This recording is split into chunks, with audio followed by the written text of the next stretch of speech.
very well prepared to address. And therefore, during this session, we will see how different communities have developed and also live their daily resiliences, affront the difficulty that they face by having a strong resilience to combat other challenges that may come. So we have two pre-recorded presentations. The first one from Do Think, who is from Beijing Foreign Study University. He will be talking about internalization and programmatic diversity of higher education institutions. And then he will also present a case study from the University of Toronto with organizational theory, all related around resilience. And then after that presentation, we will also receive a presentation of Sullivan Jade from University of Ottawa. He will talk about the social barriers, the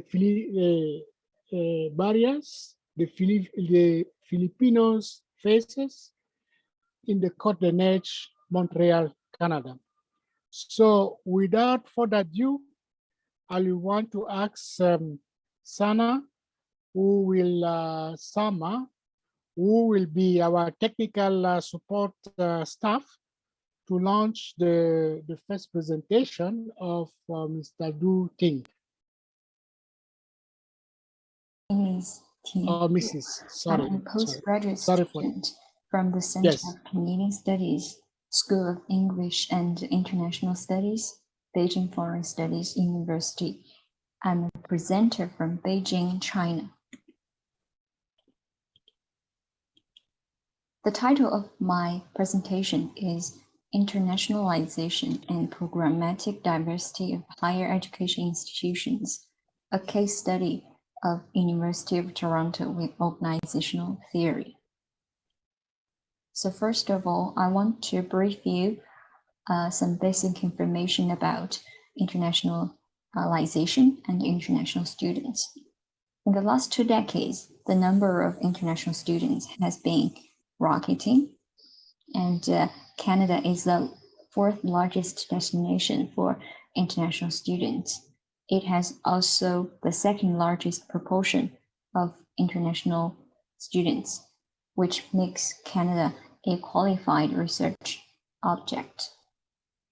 When more international students enrolled, I figured whether there is some diversification of higher education, and because they are twin phenomena.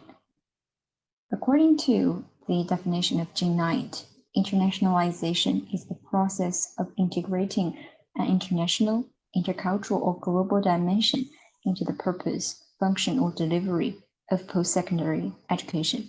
And delivery refers to the offering of education courses and programs, either domestically or in other countries. I chose programs as my specific research objects for 3 reasons. There are concrete metrics to evaluate quality of higher education. There are tangible construction of the HEIs to reflect their mission and values. Lastly, there are strategic tools. And programs in this paper refer to degree programs only. Exchange programs are not included. My research questions are: how has the variety of programs in Canada behaved? How can we explain the programmatic diversity from the perspective of government, market, and institution itself? Has the expansion of international students enrolled in Canadian universities somehow influenced its programmatic diversity in the last decade? So the method I use, first I conducted some literature reviews. The previous studies, they are static studies. they study diversity as some unchanged results instead of the dynamic process. So I chose Rose's definition of diversification because it emphasized the process whereby each institution changes over time. I also referred to some theories. I used Clark's internationalization cycle.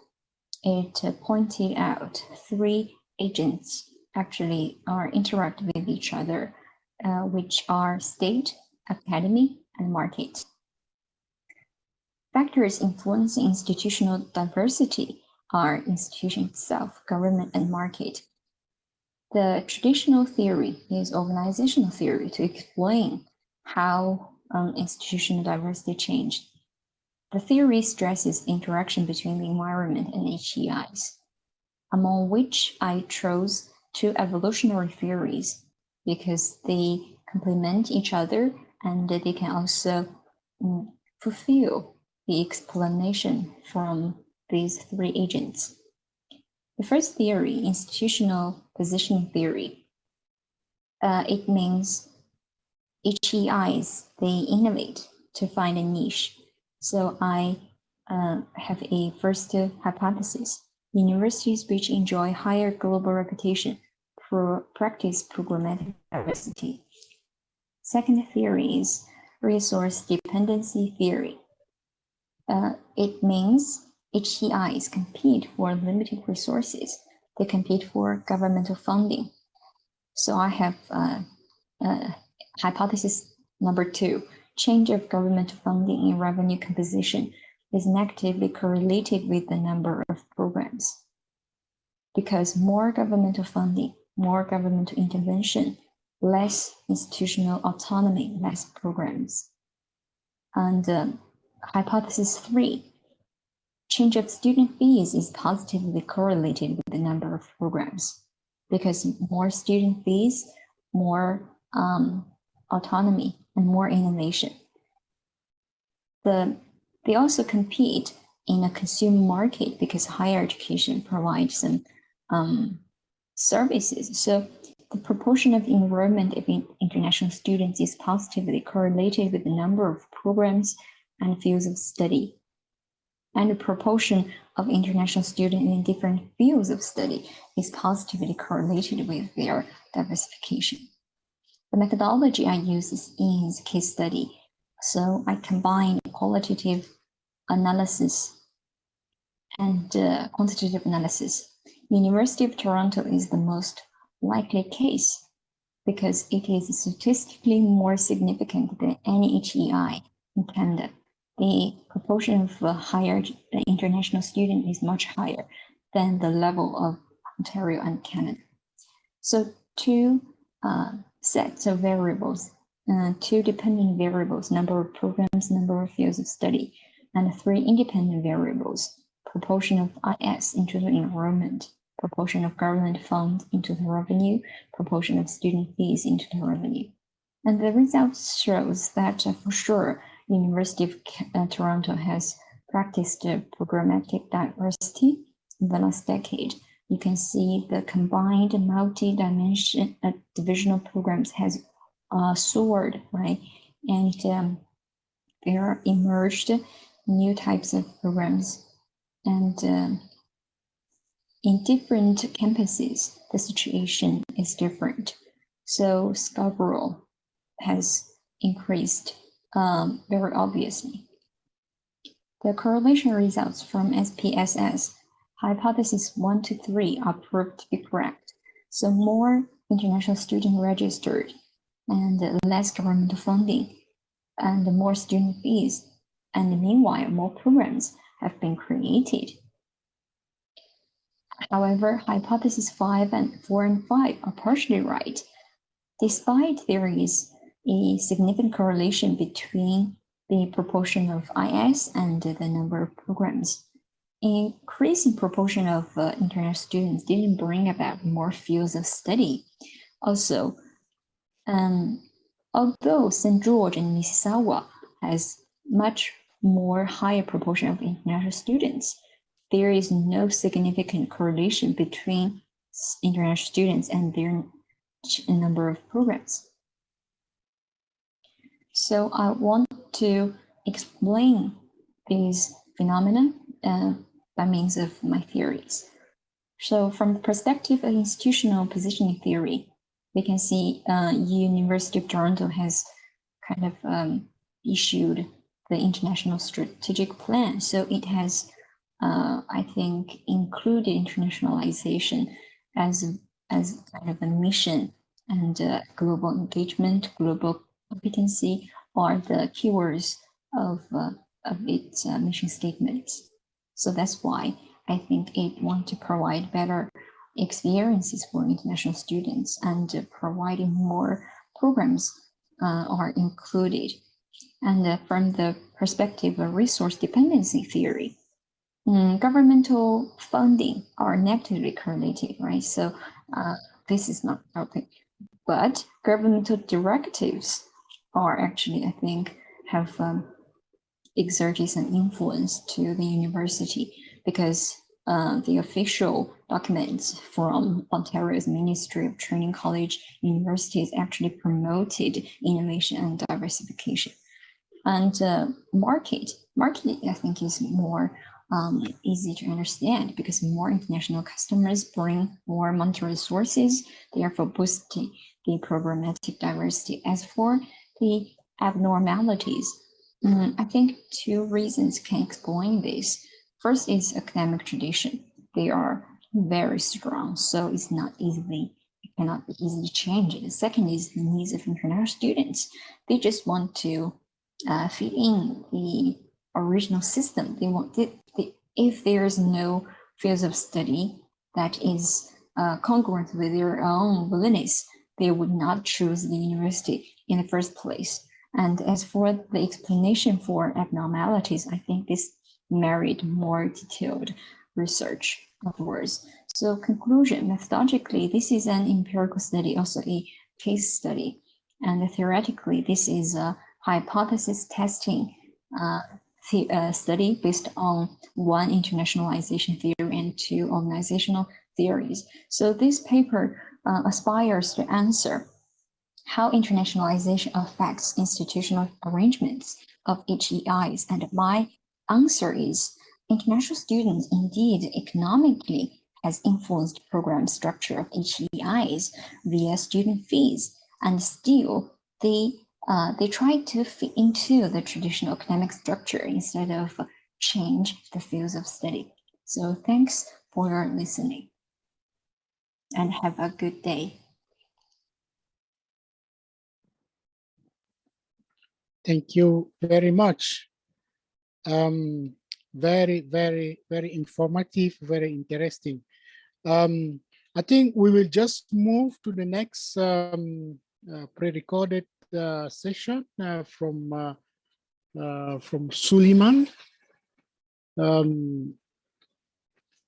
Jade Suleiman, that will talk about the experience, the social barriers the Filipino community faces in Côte d'Ivoire, Montreal.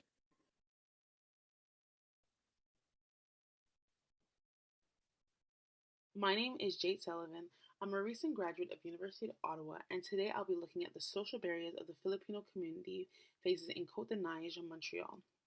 This topic is of particular importance to me because with the intersections of geography and gender studies, I am able to assess how social barriers and disparities impact people's ability to live sustainably and the city's ability to be resilient.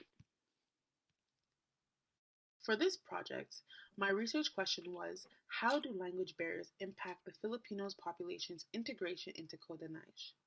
To answer this question, firstly, I will have to assess if the Filipino community feels socially integrated into the Montreal community.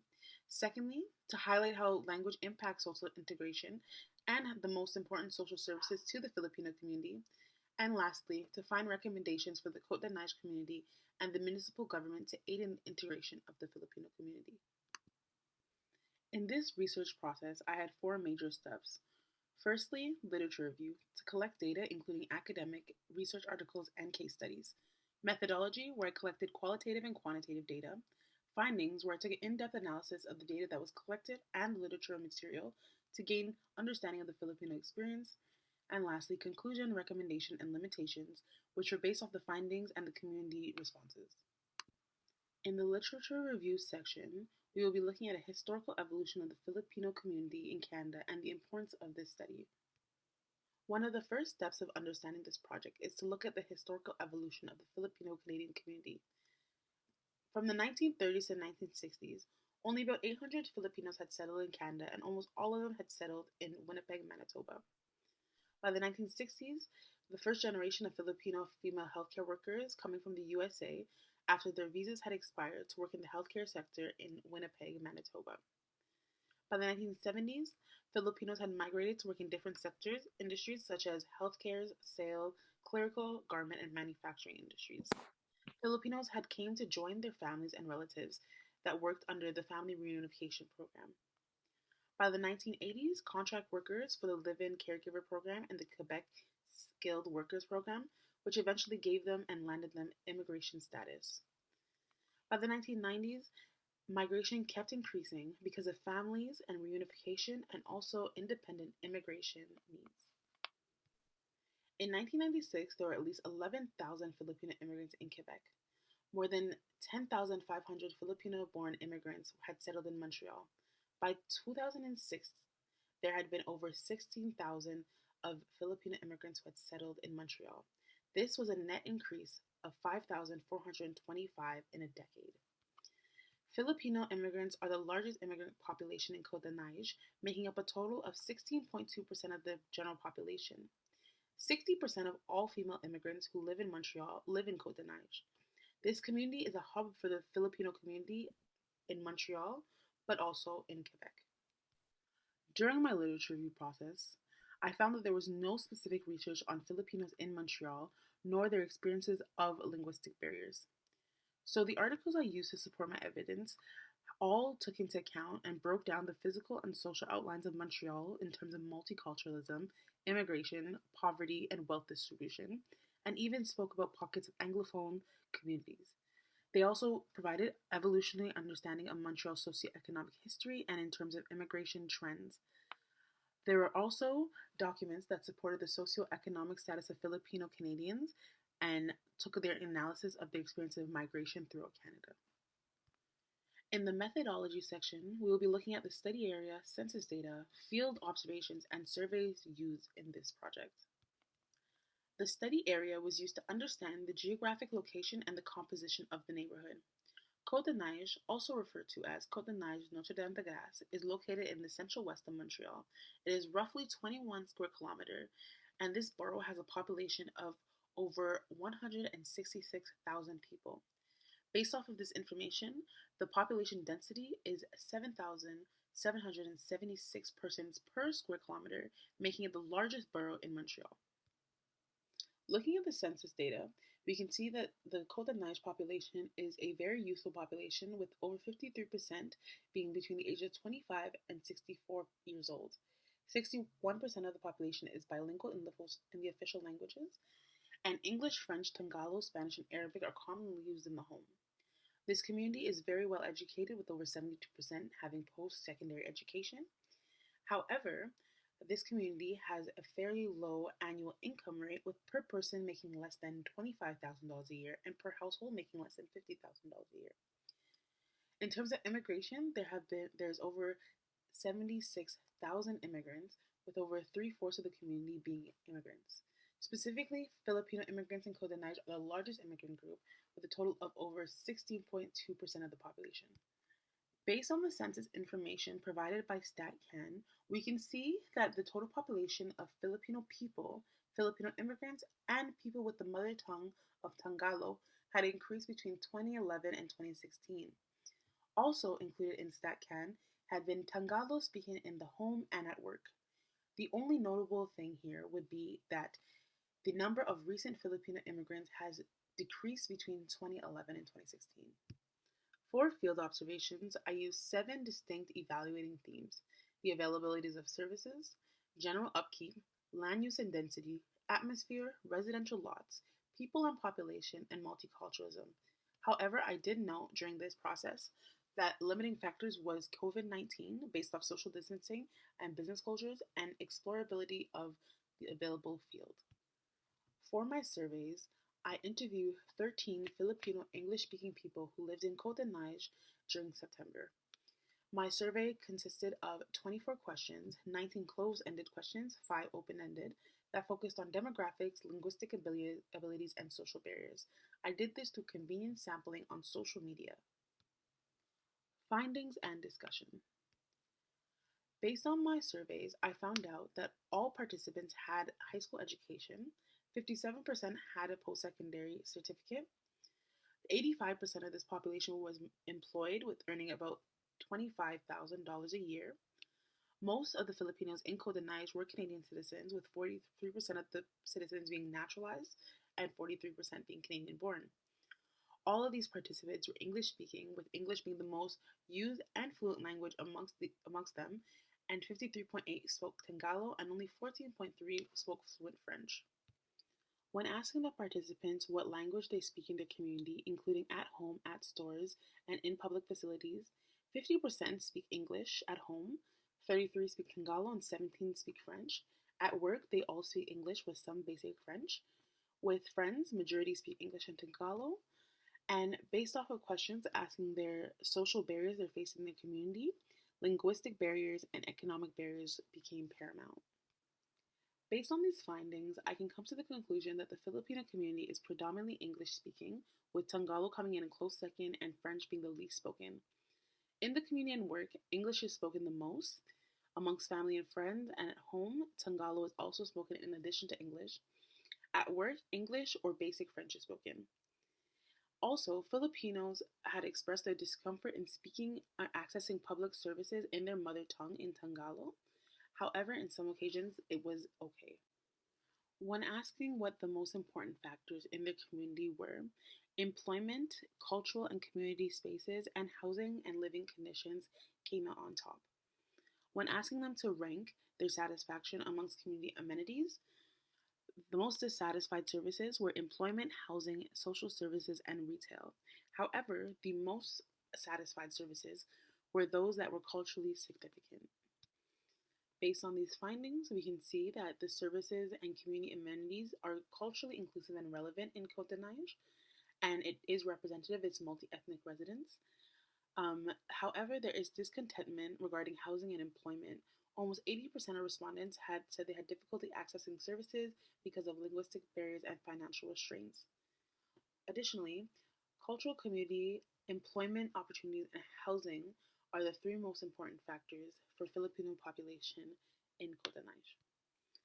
When asking the Filipino community if they felt integrated into the Quebecois culture, I received a range of responses ranging from full integration due to the fact that they were born Quebecois, or the fact that they did not feel integrated because they were Filipinos, didn't celebrate the holidays, they did not speak the language, or they didn't feel comfortable to communicate. So, drawing from this, I can see that the Filipino community is happy with the multiculturalism and the cultural visibility that is present in Côte d'Ivoire. However, they do not feel integrated or a part of the Quebecois culture because when I asked them how integrated they feel on a scale of 0 to 5, most common answer was 2. Given that this project was conducted during COVID-19, I think it's important to consider the fact that there was a strict lockdown and a temporary curfew throughout Montreal for over 5 months with restricted travel and gathering. There's also been an increase in anti-Asian racism and discrimination throughout Canada since the onset of COVID-19, and Filipinos have experienced a 15.5% increase in 2021. There are high rates of underemployment and business closures due to COVID-19, and a lot of Asian business owners have directly been impacted by underemployment and business closures. And this community may suffer because of stigma, exclusion, leading to economic and social melancholy. Conclusions, recommendations, and limitations. In conclusion, I can draw that the linguistic abilities reflect the socioeconomic patterns of the Filipino community. This community seems to be in the lower income range regardless of educational level and labor participation. They face issues of employment and housing, which are 2 large socioeconomic markers, and these are all derived by their linguistic barriers, which are the most highlighted and persistent barriers amongst participants. Filipino community coexists along Quebecois culture, however, they do not feel included or apart. Um, they are satisfied with the cultural inclusivity of Quebec, however, they are not a part of Quebec culture and they exist alongside other multicultural communities.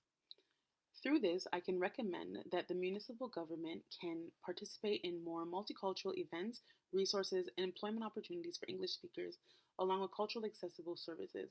The federal government can include budget expenditures that focus on new immigrants, social integration, free comprehensive French and English courses, wellness checks on immigrants, up to date resources, and employable skills and techniques training. Limitations included study area, sample size, time, contact, and COVID 19.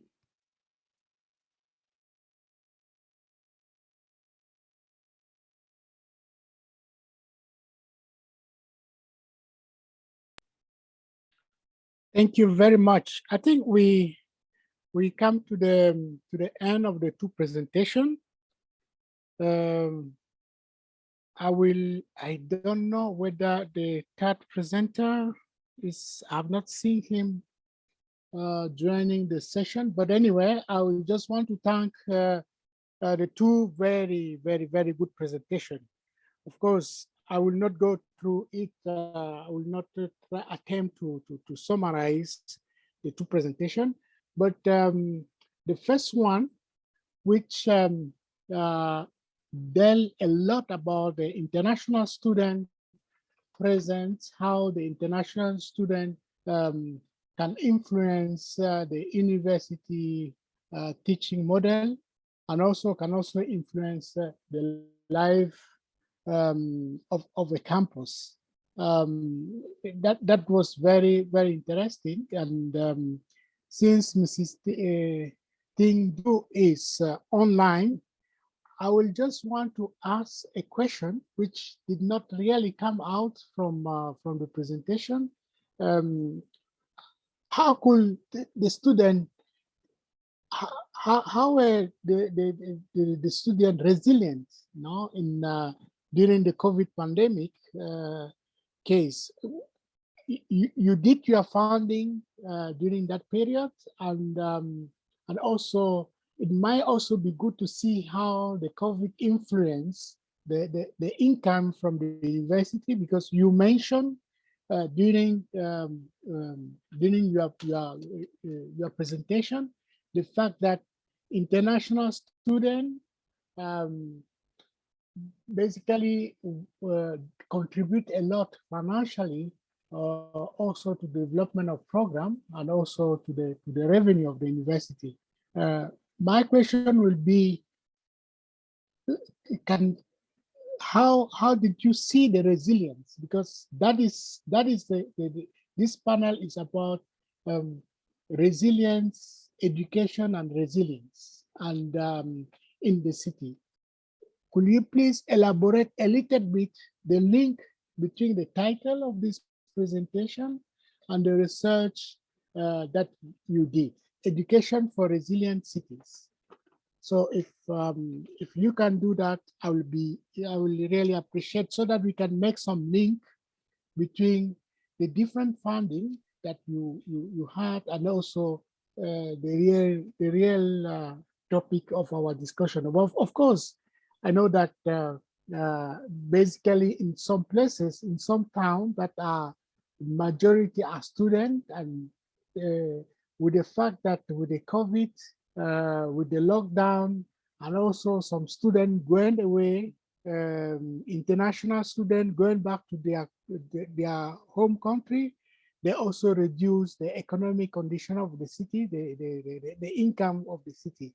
How could the city cope? How could the university cope during the COVID pandemic, where class were closed and they were not able to even collect some of the fee? So that will be the question that I will want to ask Mrs. Du Ting to react.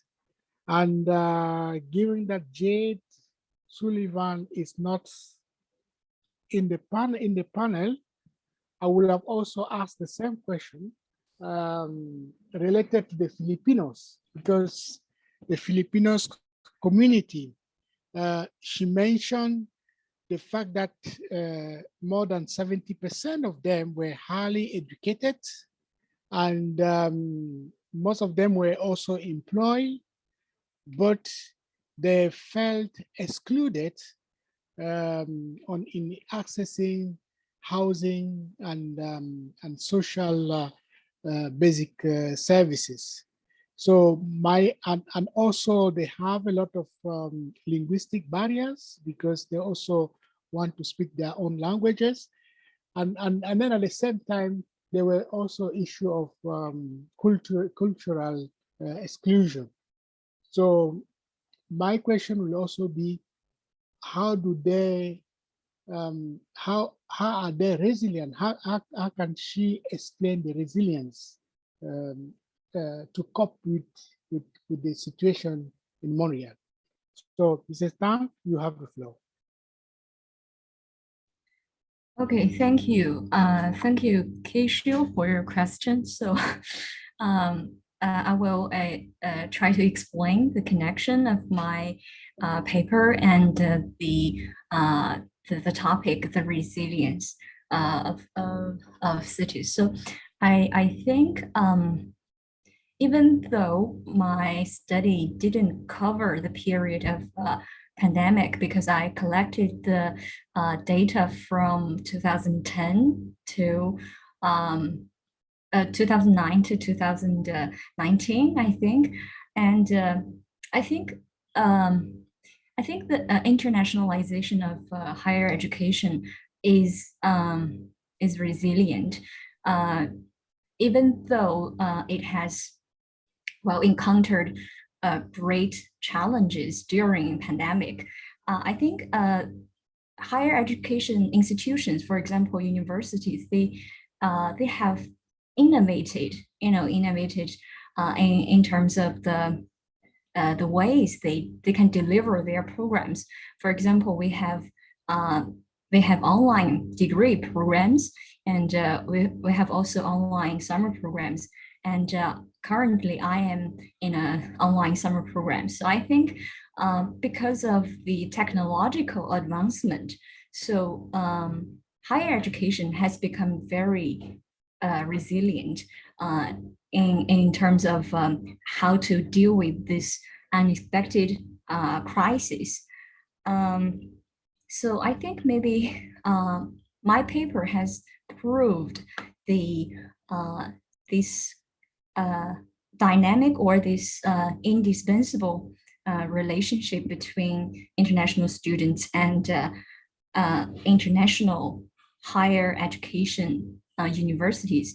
So especially for those universities who want to explore internationalization, I think they need to try to keep up with the technological development, and so they can offer multiple choices for international students.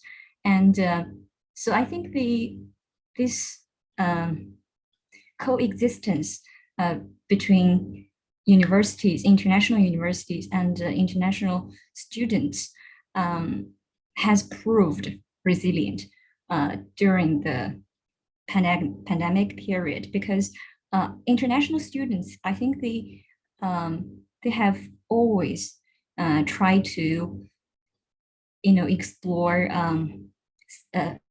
studying overseas. So their needs are, I think their needs are kind of eternal, even though they cannot get into the campuses physically, I think they still can get access to international education.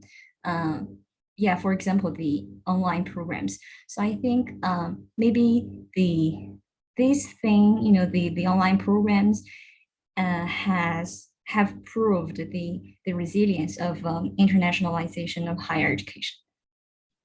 So basically that's what I have for your question. Thank you. Thank you very much for that. I think you really explained it clearly.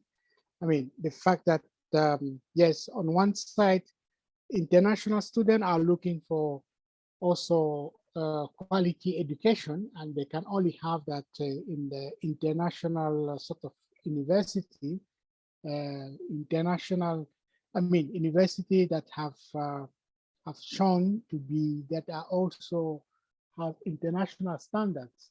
Yes, but thank you for that, because we are also seeing the emergence of online training, online content that are being offering, particularly with the lockdown, with the fact that physical presence is becoming very much impossible. Perhaps the following question was also related to the cities. Uh, I mean, with the absence of the physical presence, and also the fact that we say education for resilient cities.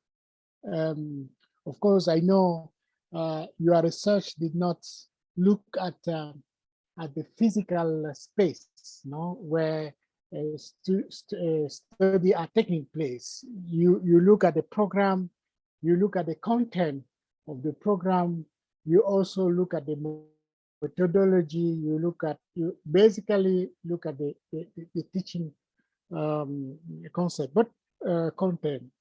But what do you think about the city? How the city evolve? How the city react, no, around this? If the university has been able to provide online content, but again, what about the city, the economy that live around, that evolve around the presence of thousands of students, which suddenly have to close down because of the pandemic. But I understand that your research was done prior to the pandemic, but I don't know, maybe during the finding, you somehow also talk about that. Yeah, I think I can say something about the relationship between my study and as far as the role of city. But yeah, I know my my understanding might be shallow, because I didn't do researches in urban studies, but I think when international students chose the destination of their study, city is a very, I think, is at the top, is a top uh, indicator of their choice, because we know international cities can provide a multicultural environment, and international city, they are more friendly to international students, compared with compared with, I don't know, underdeveloped cities. And also I think cities with the economic strength, I think the government are financially able to support universities. And so to sum up, I think cities, they are I don't know, maybe a uh, solid backup for international students and internationalization of higher education. Yeah, thank you. Thank you very much. I mean, you are right. We have of course seen that you're right saying that city are actually come like a top indicator, no, for the selection of the student. Because I go to London to study, because London, besides the fact that it's an historic city, but it's also a place where you have different varieties of activity taking place, from the cultural, education, architectural, linguistic, you name it, you find in London. So that is to be my destination as a student of choice, no? And therefore, of course, yes, you are right. When now, for those that were in difficulties, particularly in developed world, like Canada, Europe, they also got some support from the government. So that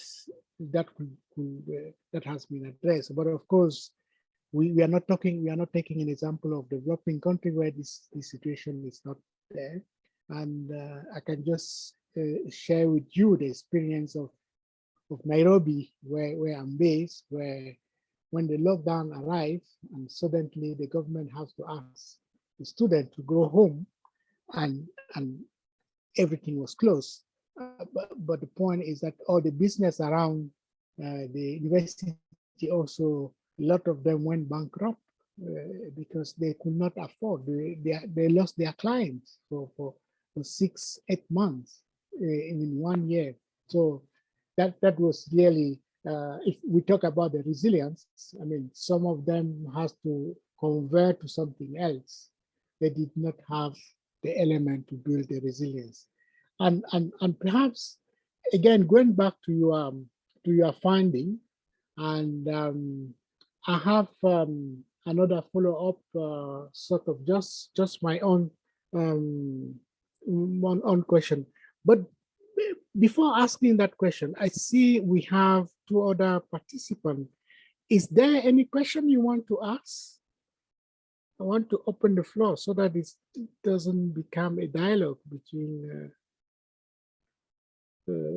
myself and Mrs. Ting. I can see Badian, his name, Oliver Hillel. Any question from your side, from your end, just to clarify?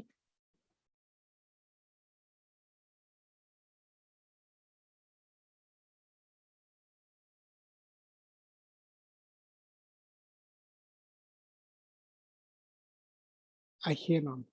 So it's so the question is perhaps towards the conclusion, Mrs. Ting, towards the conclusion, you actually mentioned that of course international university students were crucial for influencing the development of the university.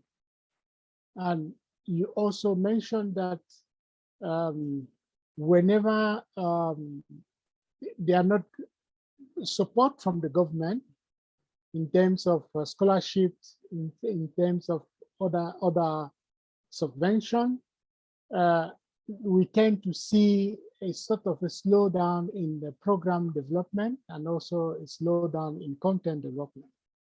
So I just wanted to find out, can you elaborate more that and also see, so that we can also see how other university, I mean, will learn from it.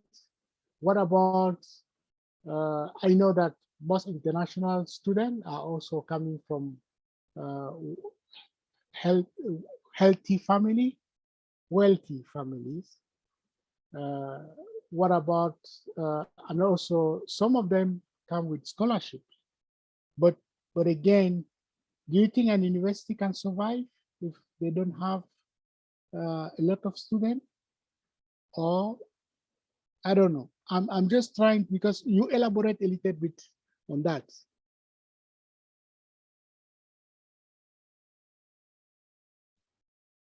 Yeah. I don't know whether I understand your question. So I think maybe you are asking about the components of the international student community.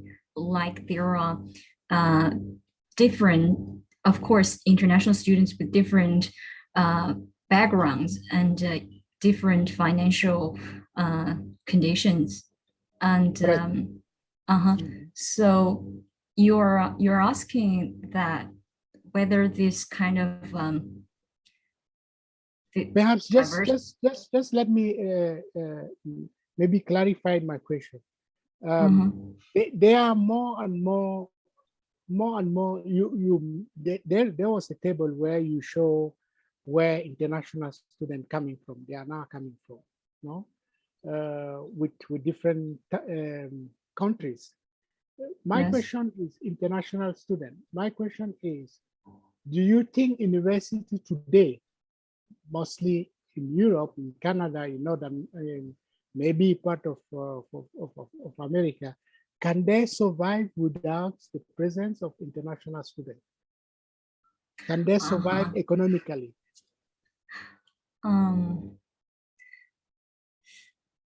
Well, I as far as I know, some universities indeed have failed. Because of the pandemic, when they lost the majority of the financial resources, so the student fees of international students, they many employees just get laid off, and some I think maybe university they just got bankrupt or just closed. So well, this what I think this this is just a well part of the story, and those failed universities, they're not good. They're not good in the first place. I think for those really, I don't know, prestigious universities, they have very long history. They have very strong academic, I don't know, ability. They have very good global reputation. I think for universities who can, who are able to have these kind of things, this pandemic is only temporary. I think. Well, I think they have suffered for sure, but in the end, I think they will survive because I don't think their existence, wholly depends on international students. So even without international students, they still got their niche. They still got their reputation. They still have high rankings, and because in history when globalization and internationalization haven't got strong power as they do now.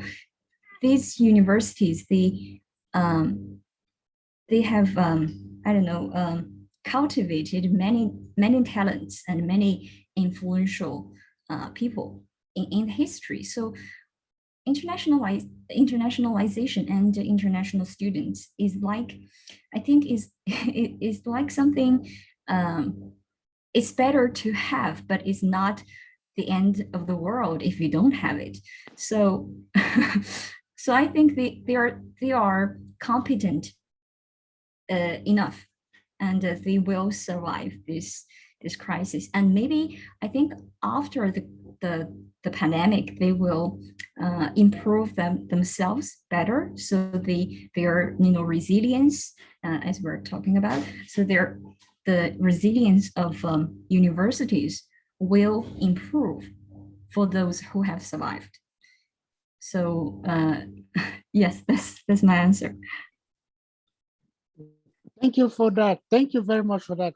That is what I wanted. I was trying to see the transition from resilience, education for resilient city to education for resilient university. That is basically what I wanted to sort of see how we will also conclude this session, because basically, we know very well that university are not just a center of teaching students, but university are center of research, university are center of development, university, strong university, they are developing, they are discovering, they are innovative, they are creating goods. So they don't just rely on scholarship or student fee. They will, some of them are actually offering health services. That's why we see university, hospital, university, where basically they have inpatient. So you are right by saying that university, there are university that are competent enough, that have international reputation, that are not just on the student, but are also on paper. No, we have also seen those who are developing even the vaccine, if where most of them were also from university. A lot of university professors were involved, and even now as we speak, they are also involved in that. The same thing like urban planning. We know that most of the urban planner are professors from university, so they don't just rely on their fee as a professor, but also they provide other consultancy activity where they have revenue from there. So basically, this I was just trying to see how we could transform this topic of resilience from the city. I mean, city being a sort of a bigger physical stage to a smaller stage that could be just university. It could also be other institution. It can also be, I don't know, hospital, or can also be other services that exist in the community. But what was very important here, it could also be a sort of a community, like the case of the Filipinos. You know, although they have tried their best to speak the language, I mean, to speak English, of course, in the Philippines, they speak English, and also they speak French, but they are still excluded to the society. I mean, part of them are still feel excluded, as the presentation mentioned. So it is really important, the issue of resilience. It's something that we need to, it's very important. It has been shown that it's not just resilient to climate change, how people are resisting now. It is also resilience on different hardship that may come. I mean, the pandemic is one. The economic situation is also one. The social situation, where we have also witnessed some, because of the poverty, community are becoming more sort of trying to look at the different people that are not for the same community. They are trying to say that, no, you are not from here, so you should not be here at the first place, and things like that. So we are seeing also this. But what is important is that we need to have cities that are resilient, that can defend itself, that can respond to any effect of the society, being a natural calamity, being an economic calamity, being a health calamity. That is the case of the pandemic, and also being other social issues. So I wish to finish here, and I just want to thank all of you for attending this session. I hope that we have clarified, we have explained how education is important to strengthen the resilience of the city. So thank you very much for participating. Thank you, Mrs. Tung Kyung. Thank you, Jay Suleiman. Sullivan for the very, very well elaborated presentation. I'm sure if you were here, you could have also elaborate. And also, I want to thank Sama, our technical support, for organizing this. And finally, I want also to thank the organizer, the ICCCASU for organizing, for giving us the possibility to exchange around this topic of this very, very important topic on education for resilient city. Thank you and good afternoon and good morning again and bye-bye. Enjoy your day. Thank you. Thank you for your comment. It's very inspiring. Thank you. So, Thank you yeah, very goodbye. Bye-bye. much.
We should be in Abu Dhabi room now.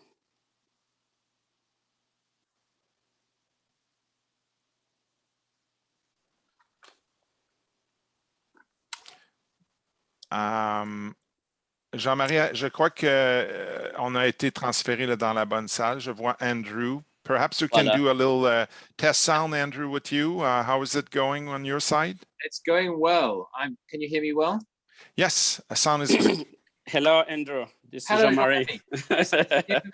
Bonjour. Nice to talk to you. Bonjour, bonjour. Yeah. Ah, tu parles français aussi? Oui, oui, je me débrouille. Excellent, excellent. Alors, je pense qu'on va voir Oliver s'il est dans la bonne salle lui aussi. I can see Oliver coming. Great. Good morning, Hey, Oliver. Good morning. Good morning, Oliver. I mute myself. Can you hear me? John, too. Hey, hi, Oliver. Oliver, we'll do a little test sound with you, but I'd like you to talk. I think there's something, maybe something a bit loud with your speaker, with your microphone. Can you speak a little bit? Okay, I can. Can you hear me well? Yeah. Anything? Yes. Okay, wonderful. Good to see you, Anne. Good to see you too, Oliver. Hi. How are you? Good. So I think we have one assistant, Sana, who is helping for technical issue. I don't know if she's there. Because we'll be using a PowerPoint I gave to her. Yeah. Can I try sharing my screen to see if it works? Yeah, you can try. You can try before we try. We start. Let me just do that now. Do you see my screen? Yes, we do. Great. Yeah, I think it's good. Yeah, can work well.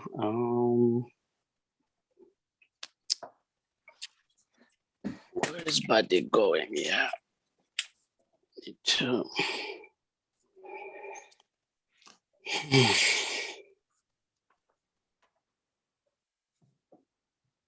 Okay, be on mute a little bit.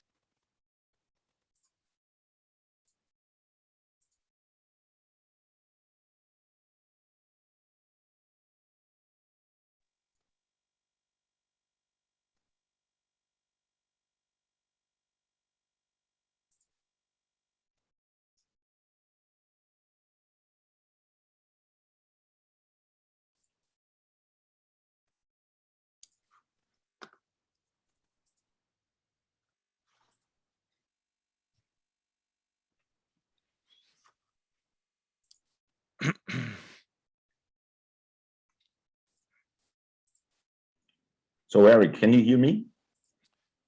Yes, I can.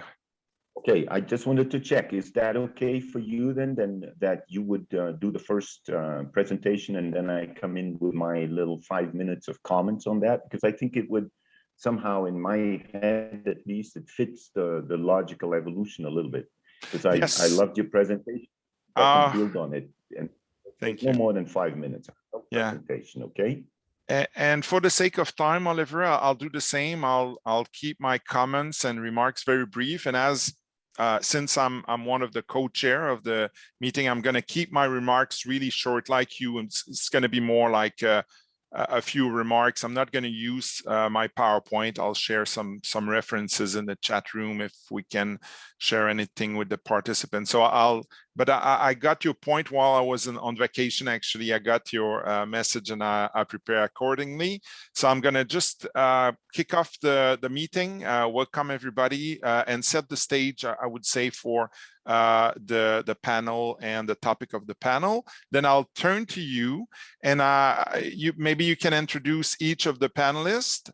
At some point, I'm going to present the video from John. If he can't join, at least we're going to have his video. And then I think we can keep it open for the Q&A session. We can jump in and being more organic in terms of you know, if I see and I catch a question here and there, or if we have our own question to address the panel, we could do it this way. So I would say my introductory word remarks, I turn to you, you introduce the panelists, and then Q&A session at the end. If it's all right with you, I'll I'm very comfortable with that structure. Okay, and I would introduce you too, I suppose, because I don't know that you would do it. So should I just review all the CVs? You don't need to introduce me. I'll introduce myself at the beginning, and I'm not going to present formally because for the sake of time, I thought that it's better to give more time to the three case studies, I would say. But I'll set the stage. I'll take a few minutes to introduce the panel. You know, as I recalled our discussion with Jean-Marie and some of the thinking we've done, you know, around this topic. Okay. And the order is the one that we have here. So after me, it'll be Andy, and then Jean-Marie, and then John. Who would launch John? Why don't we keep that order, same as in the description? And who would launch John's video? I will handle that. Perfect. I can show you if I share my screen here. That will look like this. Oh, I need to make sure there's the sound. Do you hear the sound? Not now, I guess. Let me do this then. Shared sound. That's a good idea to do a little practice before we go live.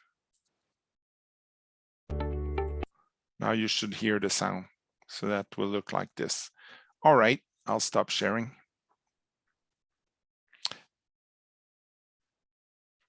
Jean-Marie, you're on mute. Are you able to hear with that microphone, or is better put one?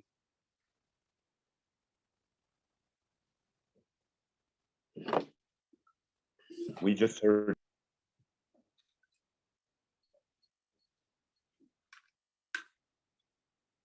Okay.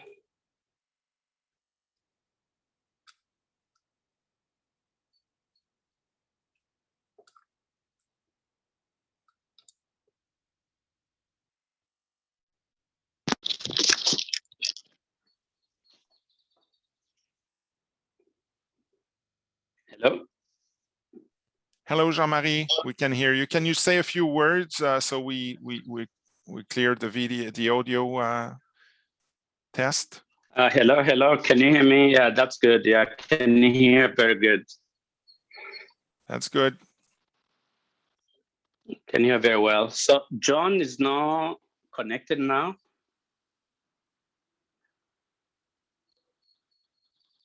I don't see him in the list of participants, but he may be connected in some other ways. I see Tonton. Let me send him a text. Yeah. Okay.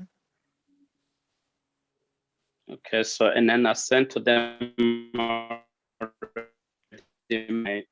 phone. I want to sure if they're going to be visible. So let me verify.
Hello, Tonton. How are you doing? Hello, I'm doing well, thank you. Yourself? Good, Tonton. thanks. Yeah. I have a question, Tonton. Are we expecting an audience? Are we going to go live and there will be some people? And is it how it's going to work, or is it? Can you update us? Yes. So the audience, will be joining, because sometimes people are getting mixed up with the room. So we're trying to help them out, but we can start. And anyways, all the sessions are recorded. So if they missed it, so they will be able to view and watch it afterward. Tonton, I just sent my PowerPoint to Sana. Please be sure when I talk it's going to be projected, okay? Okay. Okay, thank you. No problem.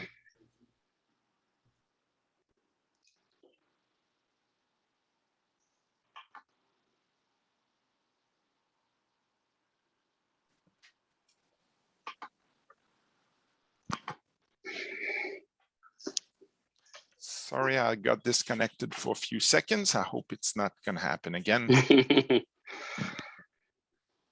Yeah.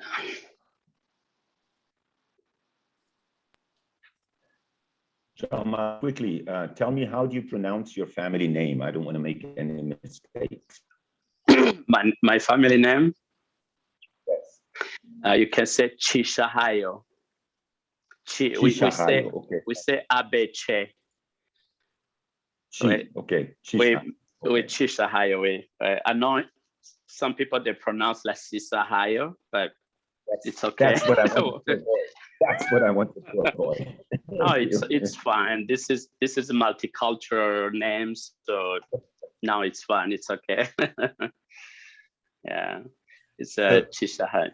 So I just want to advise that Jean-Marie's PowerPoint is ready, and I'll be turning off my camera because we're in Montreal in the operations center. So I mean, there's people going, my back, so I don't want you to be distracted by that. So I'll be turning off my camera, but just follow.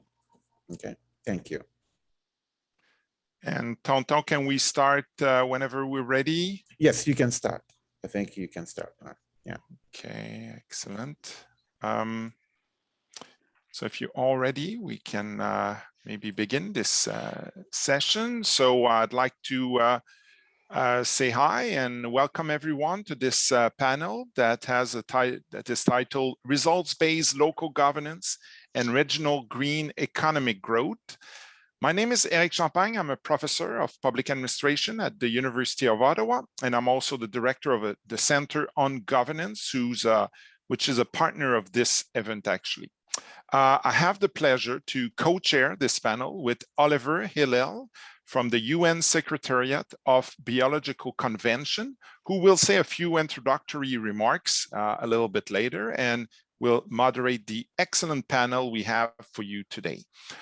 Before we begin, I would like to take the opportunity to congratulate my colleague, Prof. Chao, from the University of Ottawa and his team for organizing and putting together this great conference until these, obviously, these difficult circumstances. So I'd like to congratulate him for that. And I would like to thank also our colleague, Jean-Marie, for leading and coordinating this panel. He spent a lot of time organizing us, actually, and I would like to say thanks to him and to congratulate him also.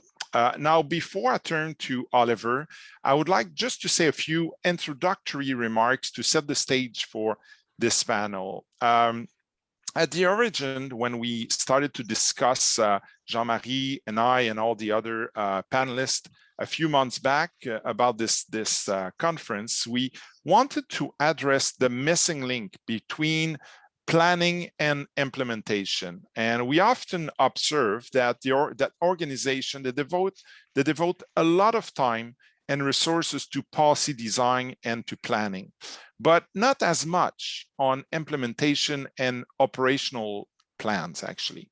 So this is especially true regarding all the commitments that nations and countries takes to regarding sustainable agreement and commitments on the planet.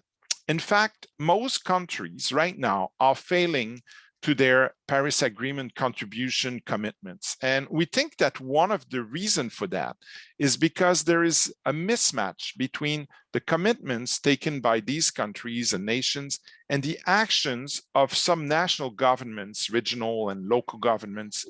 And in other words, we fail to address the multi-level governance nature of the problem. And we think that countries, they need to acknowledge that fact that local governments, regional governments have an important role to play when we commit to these targets for a better environment and sustainable development. So first of all, we need new approaches and tools to tackle implementation challenges in complex situations. We need to make better use, actually, of the body of knowledge that already exists in the field of implementation and the science of policy delivery, and to fill the missing link between planning and implementation. And this is why at the Center on Governance, actually, we currently have a research program that tries to address these issues. Secondly, we need to acknowledge the role of regional and local governments in the implementation of sustainable development policies and also green economic growth, as we will discuss today. And we need better coordination, better policy coherence. We need better decentralization reforms, and we also need to address what we call multi-level governance in our research. I would like to point out to a recent report from the United Cities and Local Government, which is an organization, an umbrella of Federation of Municipalities around the world, that has published in 2009 a report called the Localization of the Global Agendas, which is an in-depth inventory of all the initiatives taken by cities, local governments around the world on implementation of SDGs. And I had the chance to take part to this publication as a researcher and as an expert, and I can share that with you into the chat room if you want to share the link to that report. I think it's important because we need to address these issues in terms of how local government can play a role in sustainable development today. So today we would like to address these issues through 3 case studies, one from Canada, one from China, and one from Rwanda. And on that, I would like to turn to Oliver, who has some few remarks as well, and will moderate the discussion. Oliver, the stage is yours. Thank you. Thank you so much, Eric. And thank you to the organizers of the ICCCASU conference and to all of you for allowing me to share just a few thoughts before we go into the 3 case studies that you just outlined.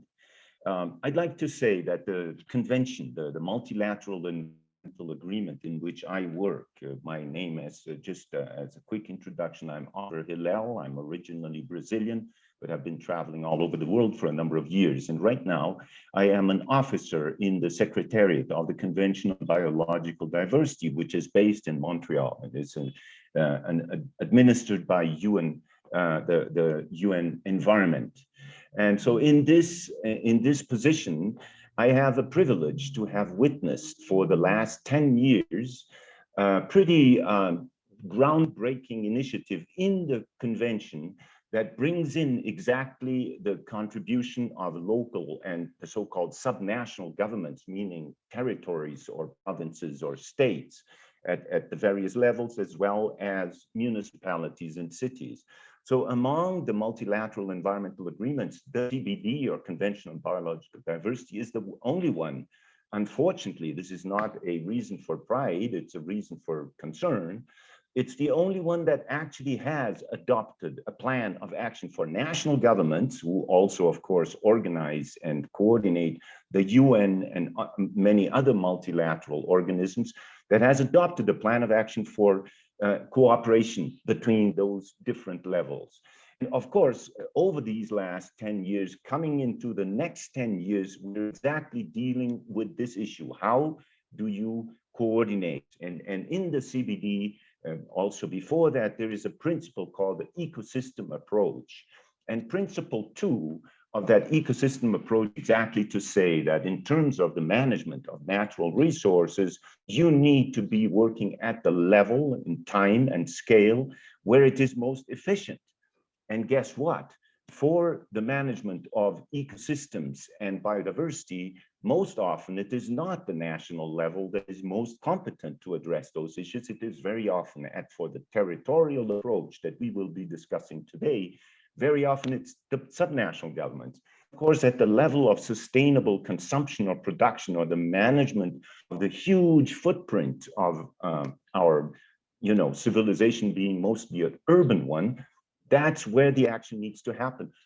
It's not always where it does happen. So my first remark here is exactly to say that most democratic states today are designed in a way that actually avoid and dismiss the cooperation between the several levels. It is done in a way that if you have one party at the municipal level, one party at the state level, and one party at the national level, they actually don't need to cooperate because they don't want to, by definition.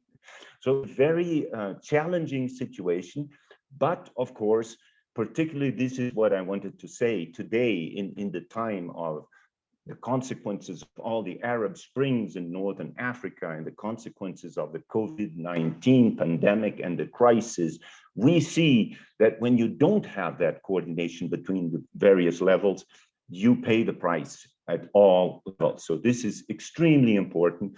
And I guess the three cases that we will look at in a few minutes are exactly where I'd like to hear from our panelists what is there. And I just wanted to say again that the 195 national governments of the Convention on Biological Diversity have made a commitment to another 10 years of a plan of action for engagement. So the lessons that you will share with us will be of immediate use to the developments as the UN as a body prepares to develop and adopt a post-2020 global biodiversity framework. And just now on the 14th of July, the new 21 targets for this long-term vision have been published, and them says that every one of those national governments that we will be discussing has committed to bringing the benefits of green and blue spaces to urban dwellers. That is their goal. So let's see how that is being done. There's called an Edinburgh process in the convention, which exactly addresses that. It's a very unique initiative of the Scottish government to really involve and listen to the subnational and local governments. In this sense, what I wanted to quickly outline is we will be hearing now from three excellent specialists. I will start by calling attention to Andrew Gonzalez, who will be speaking. He is from McGill University. He's a fellow of the Royal Society of Canada. He's also a co-chair of GeoBond, the group on Earth observations, and specifically the Biodiversity Observation Network. He's also well known to me as the director of the Quebec Center for Biodiversity Science, which brings more than 120 researchers in Canada. He's widely published in many areas, and he was a member of the Executive Council of the Canadian Society for Ecology and Evolution. He's been a TEDx speaker, and he's been speaking at the World Economic Forum in Davos. So he will be one of our speakers. We will also be inviting with us here is Jean-Marie Chishahayo, who has around 4 years of experience focused on South-South and North-South cooperation. And he is a founding member of our conference, ICCCASU, which is a joint project between UN Habitat and University of Ottawa and many other universities, including, but he's had a long experience with UNDP, ILO, UNITAR, the World Bank, and several other UN agencies. And he particularly won an award from UN Habitat exactly for organizing the conference, which we have the benefit of participating today. And lastly, we will have a recording from my friend John Kalisa, who is a senior urban economist from the World Bank Group. And he's deeply involved in the Rwandan government. He has, since January 2015, he's been working with the World Bank, but he's had experience with urban development projects. He's participated in wetlands restoration projects and natural capital experiences in Rwanda. And he has had great access to the many bodies in the Rwandan government, including at the urban level. So he will be bringing to us the experience not only of Kigali, but of several other cities in Rwanda. So among these three people, we'll be listening to some cases.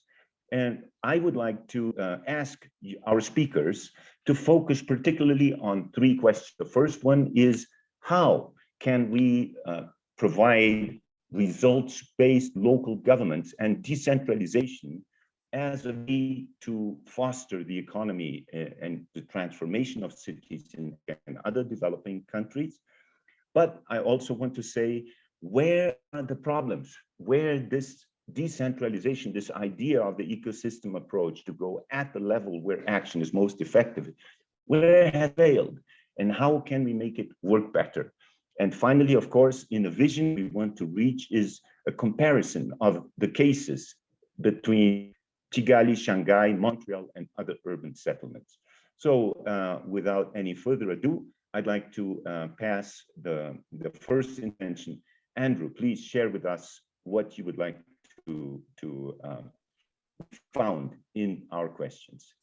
Thank you very much, Oliver. I hope you all see my screen. Let me start by thanking the organizers of this event and the panel. It's an absolute pleasure to be with you today and to share some of my experience in the case of the city of Montreal, where I've been working for the best part of a decade now to try to bridge the best science that we have available for thinking about how we can take an ecosystem approach in cities to improve livelihoods, to improve nature, and to improve the supply of benefits to people no matter where they live in the city. And this necessarily involves thinking about the problem from multiple scales of space and time, but also of governance. And so I'm going to start by thinking about a concept that has emerged very rapidly in the last 5 years, and that's the idea of nature-based solutions.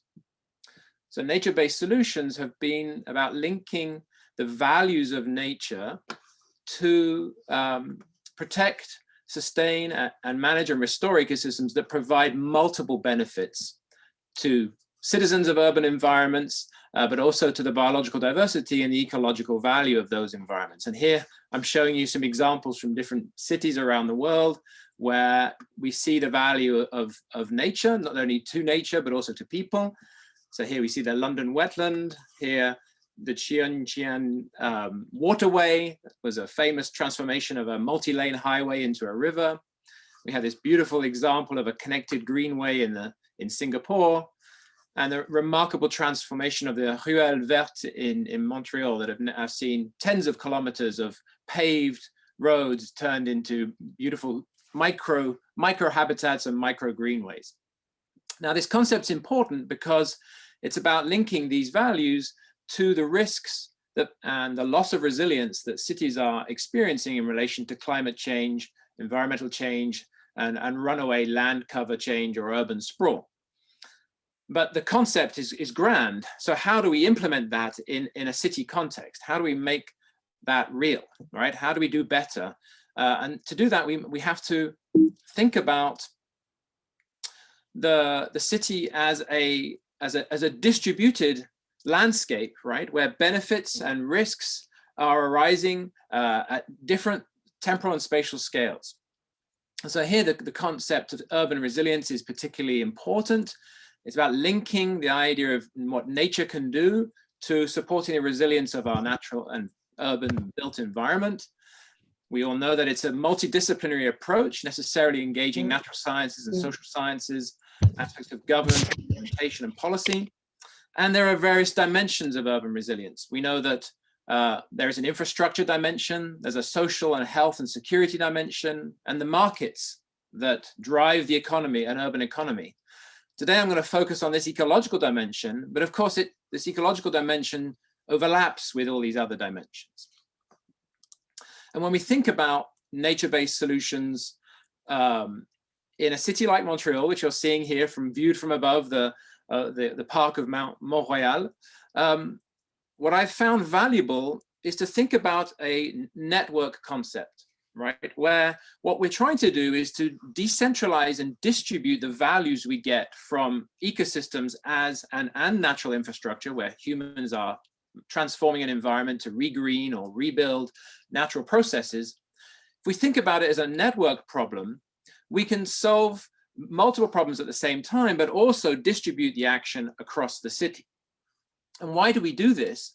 Well, we do this because we know that nature is providing multiple benefits. It's providing what are called ecosystem services, or nature's benefits to people, and that there is a multi-dimensional idea, right? We are thinking about climate mitigation, for example, maybe in carbon storage and sequestration, or thinking about keeping clean air or clean waters, or mitigating flood extremes that Montreal has certainly experienced in recent years.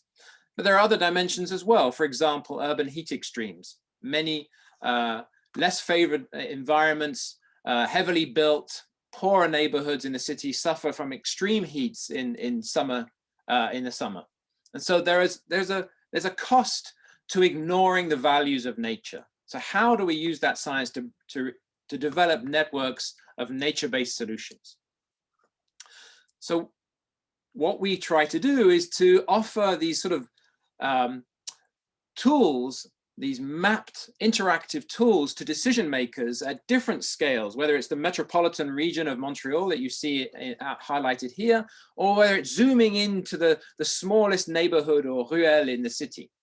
And what we're offering is a way to prioritize and plan so that in every case we have modest means, we have finite resources. How do we plan for effective measures that allow and ensure resilience into the future?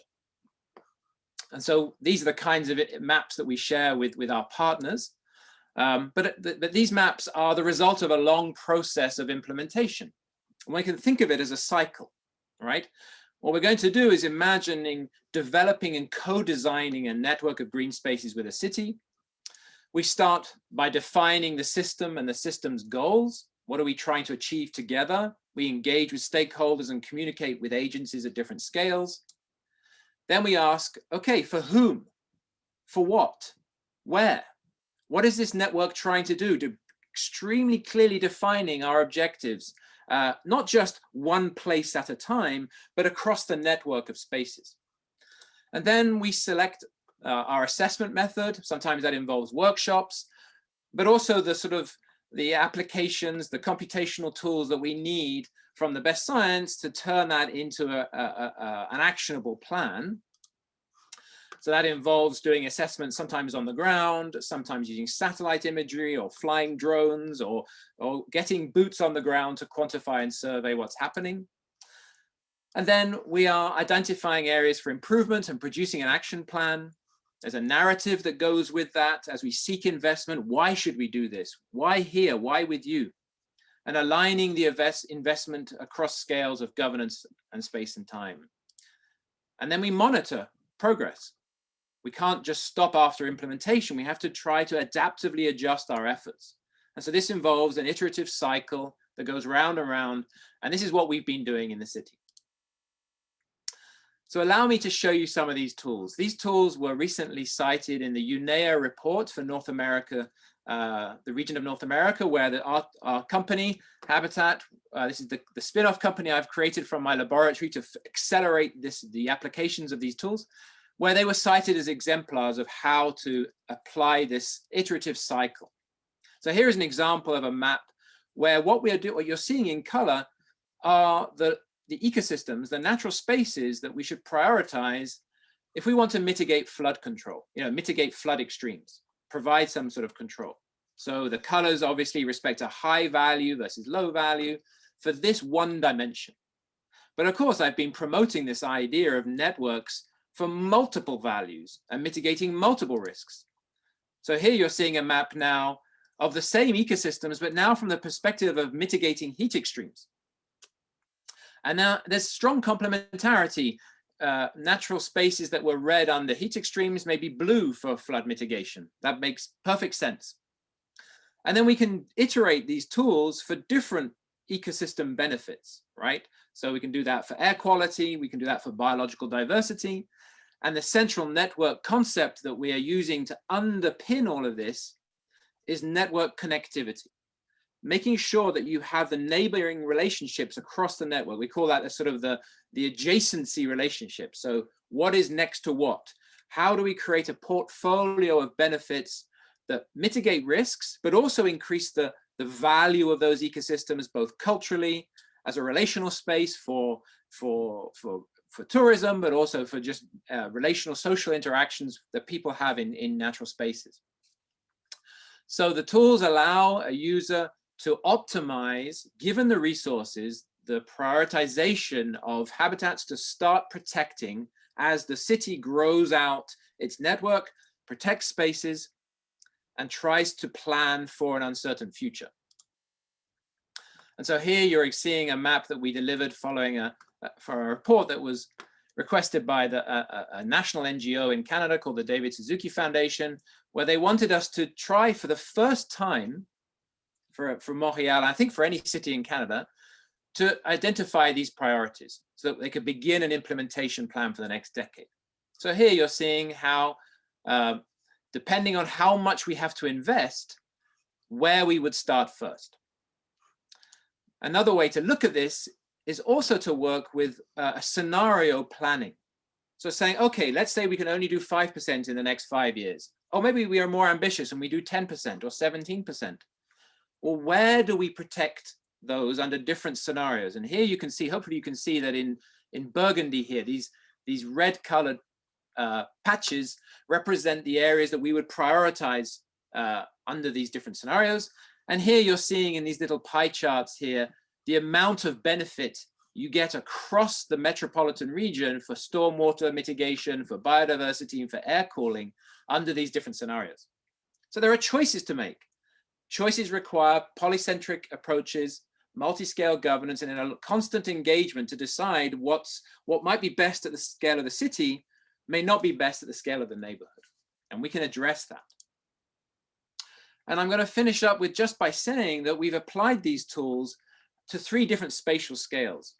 Here I'm showing you the entire ecoregion of the St. Lawrence lowlands. Here is the city of Montreal, and here is Quebec City. This is an area the size of Switzerland. And we're applying the same tool to prioritize patches of natural spaces, wetlands and forests and grasslands across the entire ecoregion. But then we've applied the tools at the scale of the city, and then on down to the scale of the smallest town on the West Island here called Hudson, where we worked with them for more than 1.5 years to develop the same kind of plan, nature-based solutions, where they're worried about flooding and they're worried about development and protecting their biodiversity. So it's this incredible flexibility that allows us to address the overall challenge of developing nature-based solutions for urban and built and transformed environments across scales. And I will just close with what I found to be most important over the last decade. The science is, I understand that. That's easy to translate. What is hard is creating the partnerships, the long-term trust, and this multi-scale governance. Once you do that and communicate that that is what your goals are, then momentum is built, and one neighborhood after another, one town after another falls into the same flow or flame mode of approach to thinking about how to take an ecosystems centric approach to improving livelihoods in a city. So I will skip my key messages. I think I've summarized those. I just want to close by thanking you all for your attention today. Thank you so much. As usual, you've done a great job. I think what you've shown us is a clear approach that you've been championing for a number of years that I've witnessed. And I think it's been applied not only in Montreal, as you mentioned, but by a number of other players. And I think the first thing that you mentioned is the science is relatively proven. It's all there. Yes. But the problem is the engagement exactly of those different levels. And what I can tell you and share with all of you is that even though as scientists and advocacy players, we know that we've never had such serious challenges ahead of us, what we can see also is that never before have the big players, the investors, the developers, been as aware of the solutions and of the approaches that we can take. So I can definitely see that, we, first of all, there is the cheapest solution. As you said, nature-based solution. It's all there. It's against floods, it's health, it's food, it's the air, and it's integrated. So by approaching it this way, you get all those multiple benefits. And we still, it's very important to note that every one of us still today spends 20 or 30 times more destroying that resource than protecting it. So what the most important thing we have to do is exactly as you mentioned, engage the players and demonstrate to them how you can revert that. That's, I think, is a great contribution. Thank you. And I think it's also a great way to invite Jean-Marie now to share with us some of his findings regarding the cities that you mentioned. So please, Jean-Marie, building on Andrew's excellent presentation, would you share with us what you found?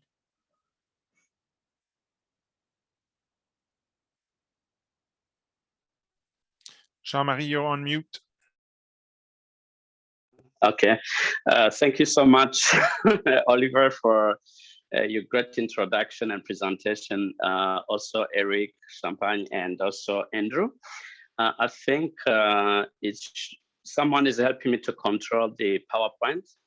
I want to be sure if nothing mixed up over there. Can we launch Jean-Marie's presentation, please? Sana? Is someone assisting us there?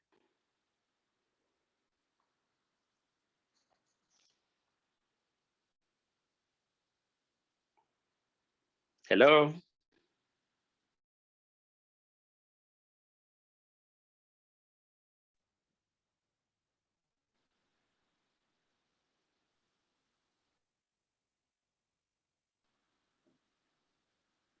Hello?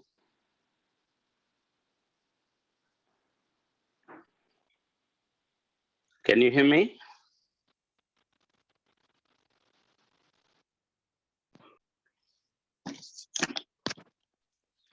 Can you hear me now? Yes. Hello? Oliver, are you able to hear me? Yes, I am able to hear you. And I heard somebody mentioning that they could come in with your presentation. If not, Okay. I was wondering, contact somebody, reach out to somebody. Yeah, I think the tech friends are sharing with us that they have some technical issues. I wonder whether, Eric, do you think we should maybe move on to John Kalisa's video while we wait for our colleagues to you're right. to solve this? That would be good, yeah, to save the time. Okay. Yes, Oliver. In that case, please go ahead and start the video from our friend Kalisa, who will be bringing the examples of Kigali and some other Rwandan cities. And here I want to emphasize again, the country of Rwanda has been doing wonderful contributions to the Convention on Biological Diversity. It seems to me that it's a government where effectively you have the Minister of Finance talking to the Prime Minister, talking to the Minister of Environment and Agriculture and Tourism. They're really walking the talk of an integrated approach, which Andy and Eric already outlined. So if we can have that video, that would be great. Yeah, it's going to start in 2 seconds.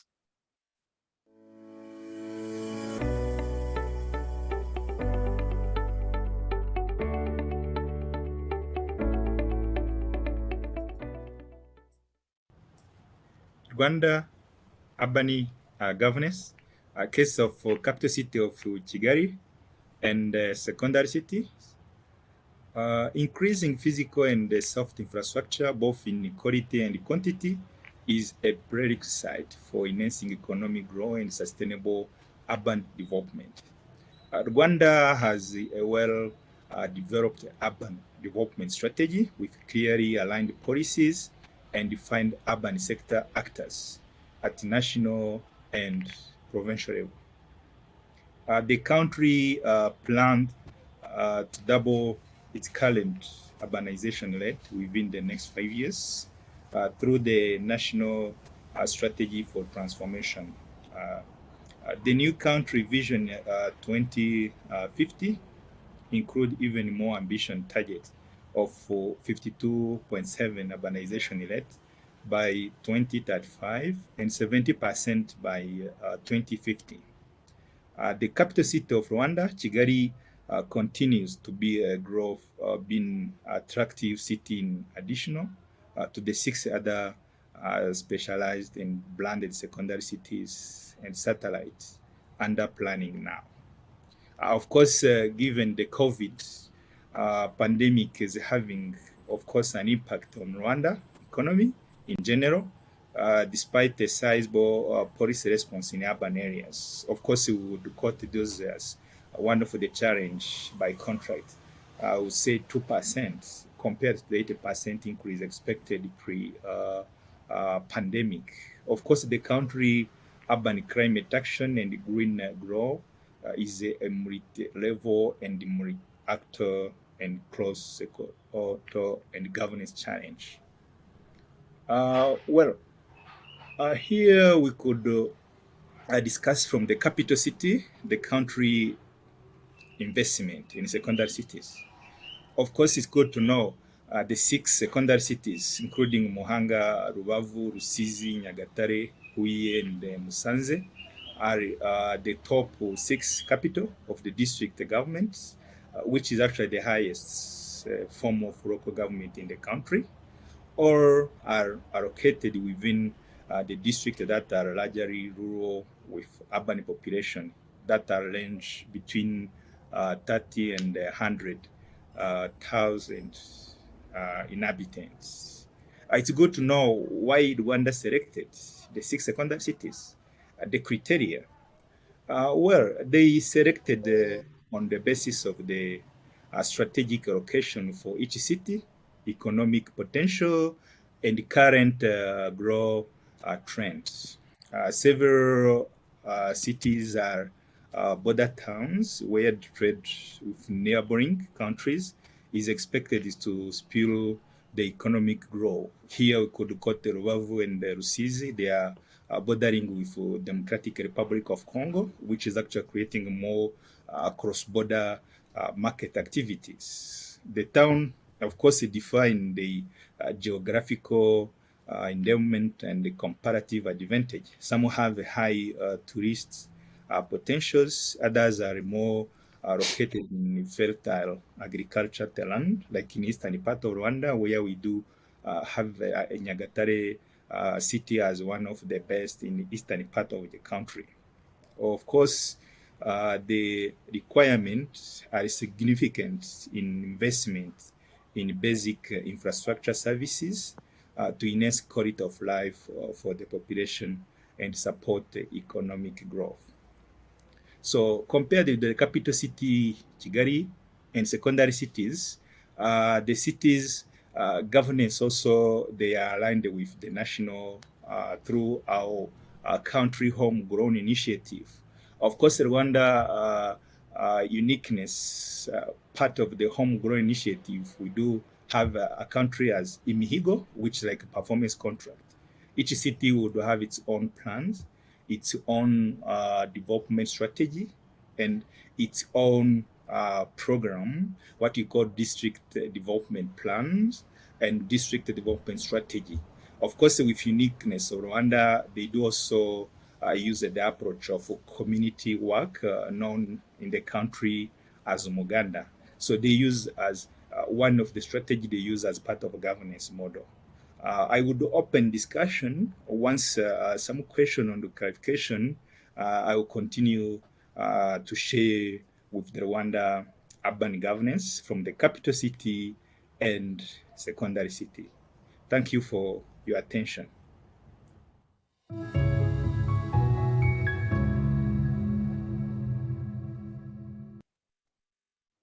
That was the great introduction and sharing of an example from John Kalisa from Rwanda. And again, I want to say this very much proves one of the points that Andrew was talking about, which is how do you prioritize? Where do you invest? You can't do the whole thing. So you've got to focus on where you invest. And I think Rwanda is also taking advantage of a trend. All multilateral development banks today have specific programs to help cities become, to apply basically the principles that Andrew was sharing with us. So I can mention the World Bank where John is active, but you can choose any other. The Green Climate Fund is investing in that.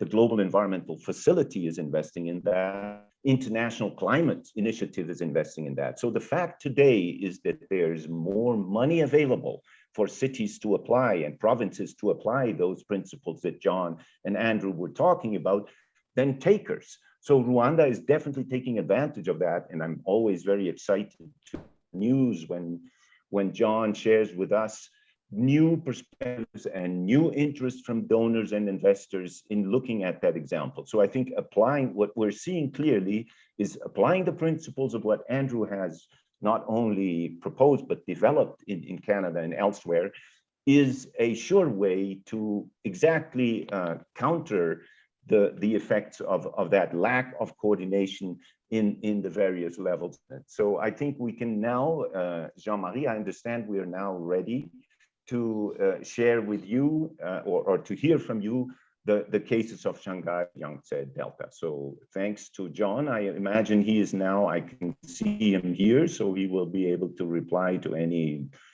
questions or discussions. But now over to you, and thank you for your patience.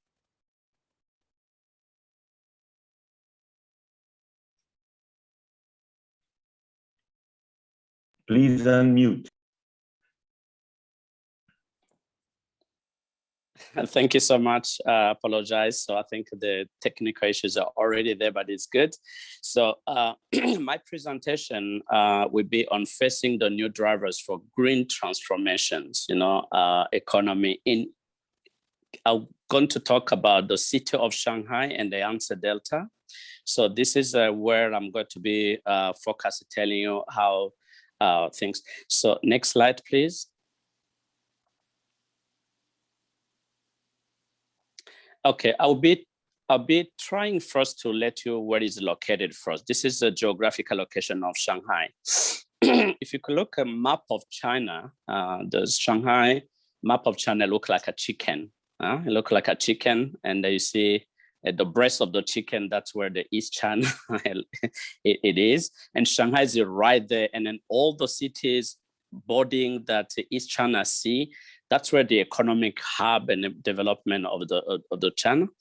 And if on the left side, you look at the map, when you talk about Shanghai, you talk about Yangtze Delta. So it's a kind of a combination of three major provinces of Zhejiang, Jiangsu, and Anhui, including Shanghai, which is today the economic hub of China. So if you look at the location, is really, you have ecosystem, biodiversity, you have a natural capital base with the water, lands, and a lot of forest. So that is, first of all, to understand the geographical location, how it location. Next slide, please. So in this introduction, I'm going to maybe give a brief introductions about the city and the Yangtze Delta. I'm going to talk about, give you some research methodology maybe I use just to do my following discussions. And I'm going to talk about my funding or key drivers for green transformation in Shanghai and the Yangtze Delta. And I'm going to use, number 4, some in my analysis, some approaches, concept from maybe different organizations. And I'm going to talk about the challenge for innovations. And then I'm going to discuss some future research question about this and some conclusion. Next, please. So as you just saw, Shanghai is a mega city. I think if you have seen a recent report, I think the world is going to experience more than 37 mega cities. And all the cities tend to unite to be a mega. Each city is a big city is eating next one to make mega cities. So Shanghai is one of them. So it's like 27,000 kilometers square. But much more what is interesting is the population is, the population is 27 million. This is only in the city. You need to include other almost 15 million population running in the city from other provinces almost every day. You can imagine what we talk about in terms of traffic and problem of biodiversity in the rich ecosystem. So during the last 3 decades of city restructuring and transformations, Shanghai has shifted from an old heavy industry manufacturing, I'm going to be back to this one, to service oriented using digital and green economic competitiveness. This concept applied to international, collaboration. So it's an international city. We're going to see more. And then if you can see, maybe just in 2020, and the ecological and the green development demonstration zone was formulated by this Shanghai and the 3 provinces together. They now link in as one. So today, Yangtze Delta is like China top regional economy development powerhouse. Next slide, please. So this research basically was based on my traditional knowledge of the city and the Yangtze Delta. I've been living and studying that city for around 20 years. I've been working more in those cities. I'm very familiar. I've been using some literature review and publications, related to Yangtze Delta and Shanghai, and some publication basically for UNDP, the World Bank, and the United Nations Environment Protection, and then the OECD. I've been consulting with some of the local international scholars, my network friends just doing research. And also I have seen some city development reports as well. Next. So talking about come down from 50s, the 50s to almost 80s, the city was looking like this one. All the industries in the cities, you could not see, the living area, commercial area, industrial area, and the pollution is extremely very high. This is the city when I arrived in 80s for studies, it looked like this one. And then it was really hard, can imagine, how the heavy pollution used to be before restructuring. Next. So now I'm talking about next, what I call the key drivers for green transformation in the city of Shanghai. Okay, so it's been very revolutionary. If you can maybe go to next slide. What I call driver 1, okay, the driver 1 is what I call the city industrial and environmental restructuring policies. This is, we're talking about the 80s, they've been the revolutionary to reclaim the city, to make the city overhead environment protection, the river, water, and the rebuilding, the housing, etc. So first level you could see is industrial restructuring. They relocated to the neighbor regions and the cities, which has been very fundamental to develop the poor area used to be around in the Yangtze Delta region and other cities. Decentralization, district specializations. So today, the city is specialized. We have a lot of districts maybe related to research development. You have a cities with duty-free area. You have a place which is a high-tech industrial park. You have a city specializing in science and technology research. So it attracts so many local international foreign tech companies. If I come back to this one, you have Shanghai is the headquarters of multinational companies in the Asia Pacific.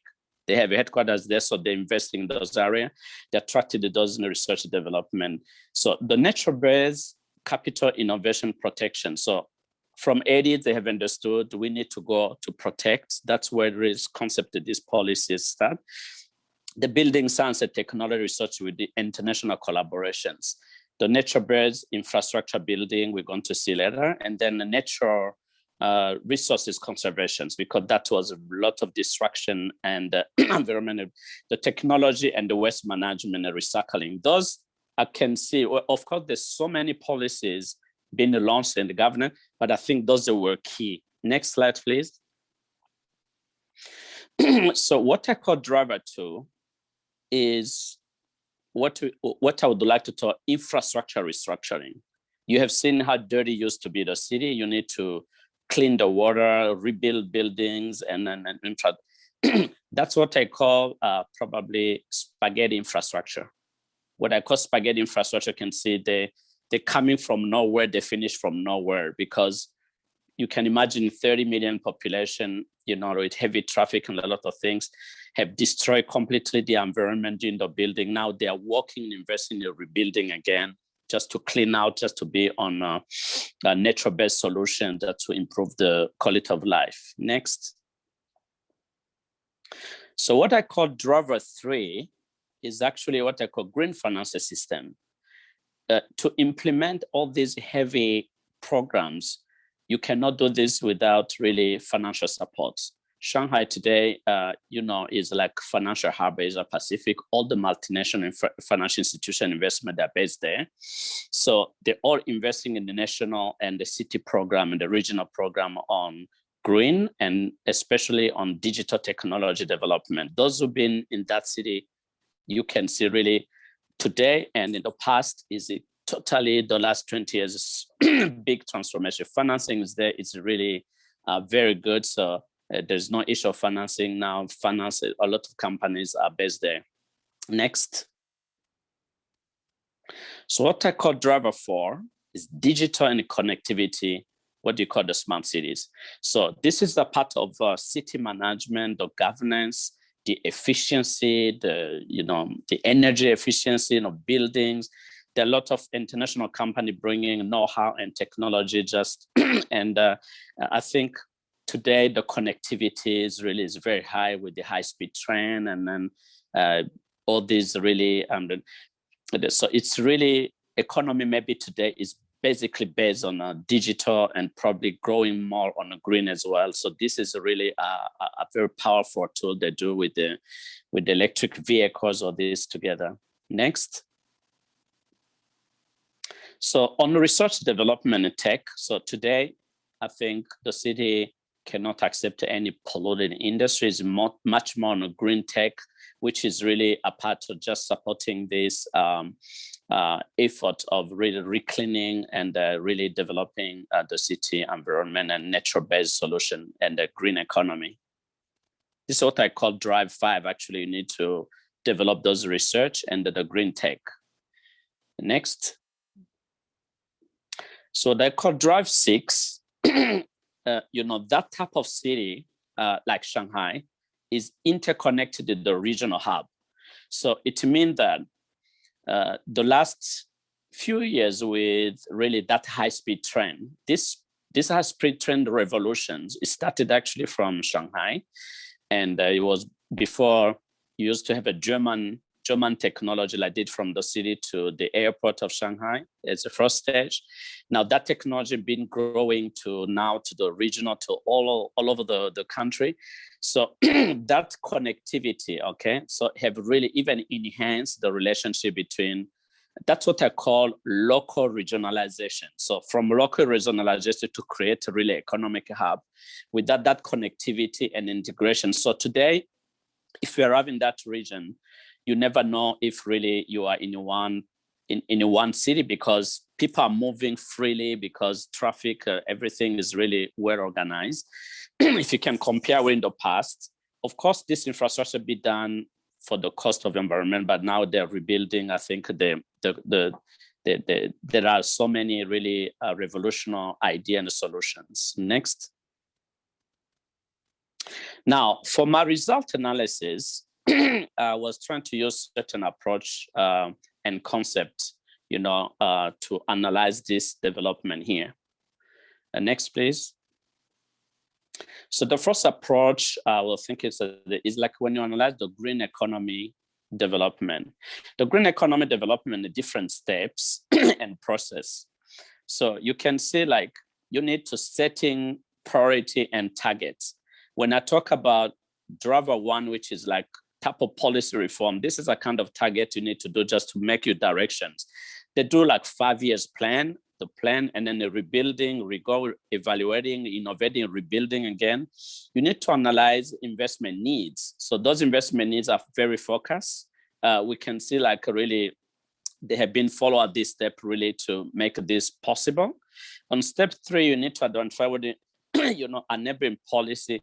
Here, what I understand really, we go much more on innovating the policies, adaptations, because so many change on international and the national level. And then another thing is you need to modeling impact. So is impact positive or negative? Because issue of climate change really is also compromising on this infrastructure. We know that really you need to modeling, innovating, adapting. So we're going to see that. And you need to see that.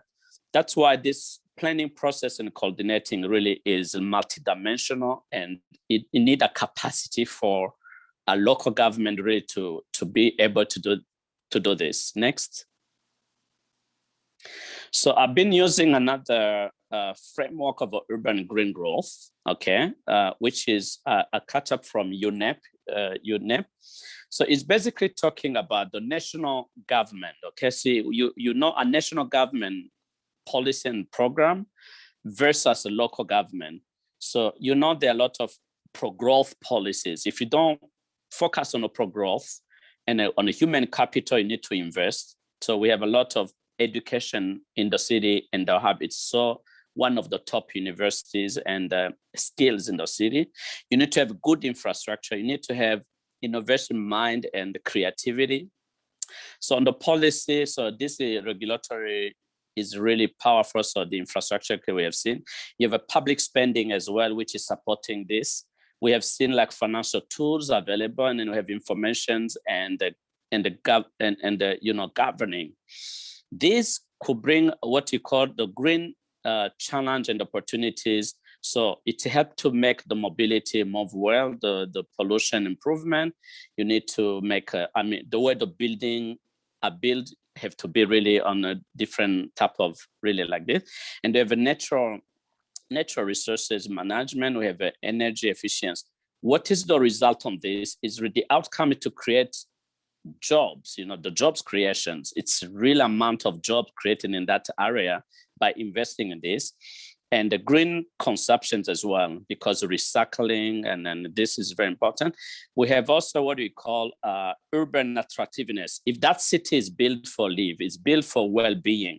If a city is rejecting, and then it's not good for social being. So now, I think for this analysis, Shanghai and the Yangtze, they have reached a part of this. The only thing we have, because we have a gentrification, some of parts the city is so hard, getting very rich people can live, but poor people cannot live, while poor people can benefit also to that type of environment. This exclusivity of development is not a part of green development, is not a part of our inclusions, but I believe this is a part of challenge for government that they're planning for that next. I was also trying to borrow the concept of race that developed by Eric Champagne and his colleague in the last article. I like the way they talk about results. When you plan, you need to talk about results. You need to measuring and reach the result. We need to also see engagement is really government engagement. It's people engaged. Is everybody participating? Because this is. If development have to include all really resources available, you cannot let only a part of this going, otherwise does not work. The adaptability is adjustment. You need to be sure that all these policies really are really on cost effective, and then and you need also the capacity from governance, the capacity for delivery, the capacity for evaluating, and for those public programs. If you don't have that capacity, and then you lose the money and then going there.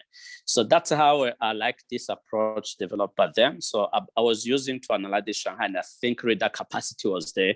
All these integration already there. Next. The challenge. So there's so many challenges in this city. You can see foggy, and the pollutions, all this is a fact you can see from this type of photos. Facing the climate change, flooding is an issue with those infrastructure build, You need to rebuild again, to readjust the infrastructure. Is really a key issue for this city with typhoon every year. You need increasing population. The population increasing means give the city a heavy burden way of managing, waste and a lot of things. And then you have air quality pollution is improving, but need to go more because the industry in the region still polluting. Challenge of natural capital. So when I talk about the land, because real estate developers, taking on the lands, developing, you have those resources like water, need to continue to be clean. Otherwise, they destroy the fish. Those we see, and you need increasing infrastructure building still and the maintenance, because the more you destroy, the more you build. Destroy building is a part of environment, destructions again. Next. The future research question I see is how can a mega city like Shanghai, with increasing populations and the emission, can tackle well the climate change and effect to come back to natural-based solutions, really maintaining the way, and how investing in natural-based infrastructure while protecting natural capital is problematic, because these are two contradictions sometimes, in development, but you need to sacrifice one to get another one, but you need a very good management of that. Can this model of Shanghai and Eastern area be duplicated, to other regions like developing countries, like Oliver just asked a question before. This is something really for future research. I think it's possible, but we have seen the challenge of management, of financing, or capacity. Those developing countries need in order to reach all these cities abroad. Next. In my conclusions, green economy, I think, is one of the results improving human well-being and social equity, and while significantly reduce environmental risk and ecological scripture. The green economy has contribution to sustainable development is proven already. So we don't need to invent any wheels. And for many decades, and Shanghai and the Yangtze Delta City made such a progress in the green transformations is already a step ahead. But the challenge still really ahead on sustainability and natural capital protection while facing climate risk. Next. So before I conclude, I would like to recommend these books. Been consulting very interesting publications. So Adaptation Gap, this report from United Nations Environment is very good. Including green economy is really very good. Resources also have been consulting for this. You can check out City and Green Growth Conceptual. Some of the books are a little bit old. I mean, I didn't see the group we have today, but those type of books, really, the concept are still prevailing today. Next. So I would like to thank you very much for your attention. I hope I didn't take too much time. I will be ready for questions and the answer and the discussion. Thank you so much. Thank you, Jean-Marie. It's great, great conclusion. I think the evolution of our interventions was really very clear.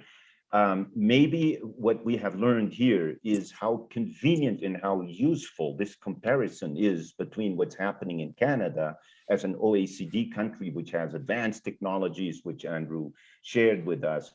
But at the same, when we look at China, which already has a huge progress in terms of lessons learned the hard way coming from the pollution, as you just said, the idea of defunding the old pollution industry and attracting the greener investments. This is at the scale of 300 million people over the next 10 years. So if we learn from the lessons that you just shared with us, we will avoid having to destroy all the old infrastructure to rebuild. We can rebuild better. And I think Rwanda, the example of John, is one such great point. But we need to remember that also many island nations involving the sea and involving blue areas are still urbanizing at the same rate than China and India and Africa. So there are many promises in this, but I think what we can also see there is, I like very much what you said about investment in infrastructure. We have to go away from sponge cities into coral reef cities, into rainforest cities, and we have to put nature really into the texture of infrastructure, but also finance. So I like what you said about changing infrastructure, changing finance, and we have now the task force on nature-based disclosures coming up with great new advancing. But I think also the issue of governance is wonderful. To avoid exclusion, we can't just protect a part and let the rest go. You know, it has to be an inclusive growth. And in terms of maybe a last thought is taxing, because see what we have in the past, we've had models in which taxes were concentrated in federal government. So what we need to factor in is exactly as the ecosystem approach said, if we're going down to the city and the metropolitan level to invest, we have to also allow for those levels to have the means to change that. So I think there were great similarities. And I think one thing that resonated to me a lot also was transdisciplinarity and complexity. We have to create new paradigms of doing science. I'm from Brazil. I remember our universities had separate, you know, you even physically, you put them apart. You put engineering here, you put biology there, you put geology there. Now we have integrated approach. So I think that's a great way to open to maybe comments or questions. I don't want to put anyone on the spot, but if we have any questions or notes from those who haven't spoken yet, but I will also open, of course, to any of you. Are there any observations or questions from those listening up into us? And I would like to add, Oliver, that they can use the chat room if they have access to the chat room. If they prefer to use the microphone, they can just speak up. I just wanted to say that I've shared in the chat room, actually, some of the report I've mentioned in the introduction. And I think Jean-Marie also has referred to one of these reports. So I'm sharing it in the chat room. I also agree with you, Oliver. I think it really embodied this panel really embodied the objective of this ICCCASU 4 conference with examples from Montreal, Canada, from China, and from Africa. So it's really great to have this panel at the end of day 4. And I also want to mention that John is joining us. John, we presented your video, but if you want to add anything on the example of Kigali, I concur with Oliver. I've worked in Kigali part of my early career, and I could observe all the tools and mechanism and traditional tools, actually. Imihigo, as was mentioned by John, are very interesting tools to implement policies and to make all the stakeholders accountable for results. And it's really something that is an innovation in many respects that we can learn from. So thank you, John, for sharing it. So if there are any questions you can share it in the chat room. I'll monitor this while Oliver is handling the discussion. And I'd really like to invite John to come in, because I think his video is clear, but if I see that you've been following, so I'd love to hear your reactions also to the great cases that we heard from Jean-Marie and Sure. Yeah, thank you, Eric. Thank you, Rivers. Good moderators. Well, actually, my presentation, I tried to summarize because it was more, recorded. It's good that Jean-Marie mentioned most of those principles and new economic, in green transformation agenda. Well, Eric, as you mentioned, I think you were in Rwanda last maybe 10 years, and now we did it now developing green economic and infrastructure. Actually, the good news is now the World Bank and IMF, they are piloting Rwanda to be as the first country in Africa to have a green GDP, where we would have our national economic planning in a green model. So you could imagine how the capital city is really now becoming green as international city. So with the model of the 6 secondary cities, which bank is leading now in green infrastructure. We are coming up with an African piloting green model, which would be used actually for the whole continent. So we have already now, as a country, finalized the natural capital accounts, which is now informing the whole national economic planning from central government to the local government. So, and then when we focus on urban development in green cities, it seems like Rwanda is now becoming you know, a great model for Africa. Of course, we belong to the East Africa when it comes for the regional economic bloc or regional integration. But when it comes for the continent, the Kigali is becoming a green city in Africa, given the current status. So we could continue maybe to discuss given the time, and also if there are some more question, comment, or more clarification needed from our side. Thank you. Well, and I think what's exciting is, you know, I think Jean-Marie's, one of the last questions for Jean-Marie was, can those examples in the Yangtze Delta or in Montreal or in Kigali or in other places, can they be replicated? Can we learn from that? And I think one thing I've learned in my 16 years in the UN is, yes, bitriangular and South-South cooperation. So, you know, if I'm in developing island somewhere and I need to think, how am I going to São Tomé and Príncipe into a different development path than the ones. It's not enough to just ask the Germans or the UK or, you know, Canada. You have to look at the experience of China. And I think China, as one of the parties, and now it's going to be the host of our 15th conference, it's going to be the president of COP15. I think China is in a unique position to help a lot with its exactly. I mean, if you look at the exchanges between China and Africa today, they're coming to a point that is unprecedented, and I welcome that. So we definitely need examples like Rwanda, because it's the best competition possible. I tell everyone, look, Rwanda is doing a good job, and they're landing a lot of loans. They're getting a lot of investments.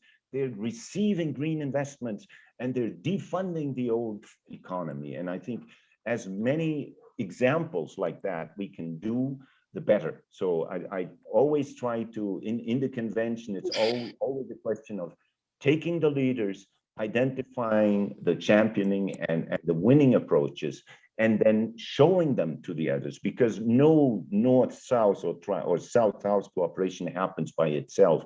It's never an issue of one that has the solution and the other one who's learning. It's always a question of learning on both sides. And you know, Montreal, Andy, maybe you want to comment on that, I think has benefited a lot. And one of the reasons I know Montreal has benefited is because of immigration.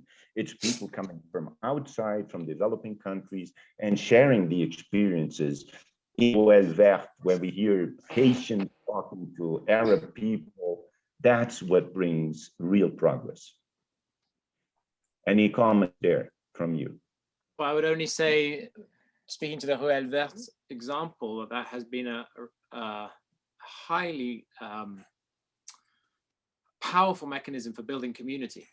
That it actually happens from neighborhood to neighborhood. That it's almost a word of mouth. Oh, did you see theirs? Oh, let's work together, and then you get the kinds of interactions you're talking about. Not only does it build community, but obviously then it changes the quality of life there, the security risks dissipate. There are so many of these added benefits that are not obvious by working together on a natural infrastructure, on our ecological context, that have social and health benefits. And when that happens, that can spread very quickly through a city in terms of the positive effect it's having on people and livelihoods. And so I think that there is something about the sort of the lessons learned. I think we could do more in the ways that we share those lessons. I don't think we do enough to promote positivity on that side. And I would like to see more done on that. Okay, yes, and definitely I think one of the points that Jean-Marie raised, which is innovation, can help a lot. If you look at what you can do with blockchain today in terms of decentralized ledger information, the sharing, citizen science, you can empower people. This is where we can use innovation Not that it comes without a cost. You always have to have safeguards because innovation is not necessarily green, but it certainly can create the kind of cohesion that then brings to new governance models. And I think this is very exciting. Eric, I see that Hamid has shared a question. Encore, on peut aussi parler en français, mais de toute façon, c'est quelqu'un qui nous pose une question en français. I don't know if you'd like to read it, but otherwise I would. I think it's worth reading this question. I can read it. Yes, indeed, Oliver, we have a great question. Merci à tous les panélistes pour la qualité de leur intervention. Ma question, de quelle manière peut-on inciter le secteur privé pour une économie verte?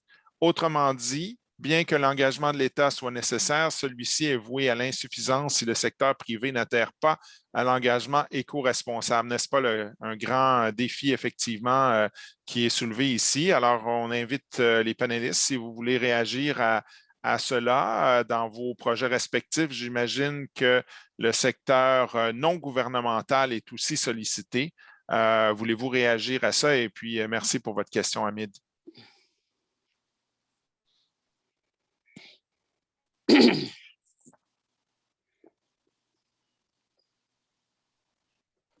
De mon parti, je veux dire que le secteur privé, en fait, si on compare la performance du secteur privé avec celle du secteur gouvernemental avec lequel je travaille de plus en plus, mais le secteur privé, en fait, a de progrès qu'on ne voit pas au niveau gouvernemental. Donc, il y a des innovations.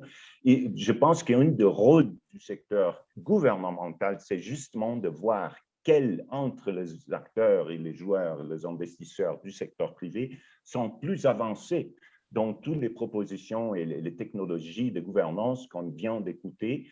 Et justement, c'est ça, defund the old economy and attract the green investments. Il faut attirer le nouveau joueur et justement faire que, c'est ça, parfois ça c'est difficile de comprendre, mais il faut que le joueur du secteur privé que font les choses de la meilleure façon soit un trilliardaire. Il faut qu'il fasse de l'argent et il faut que les autres ne fassent pas d'argent. C'est ça qu'il faut faire. Et je pense que là, c'est où le secteur gouvernemental peut effectivement contribuer beaucoup.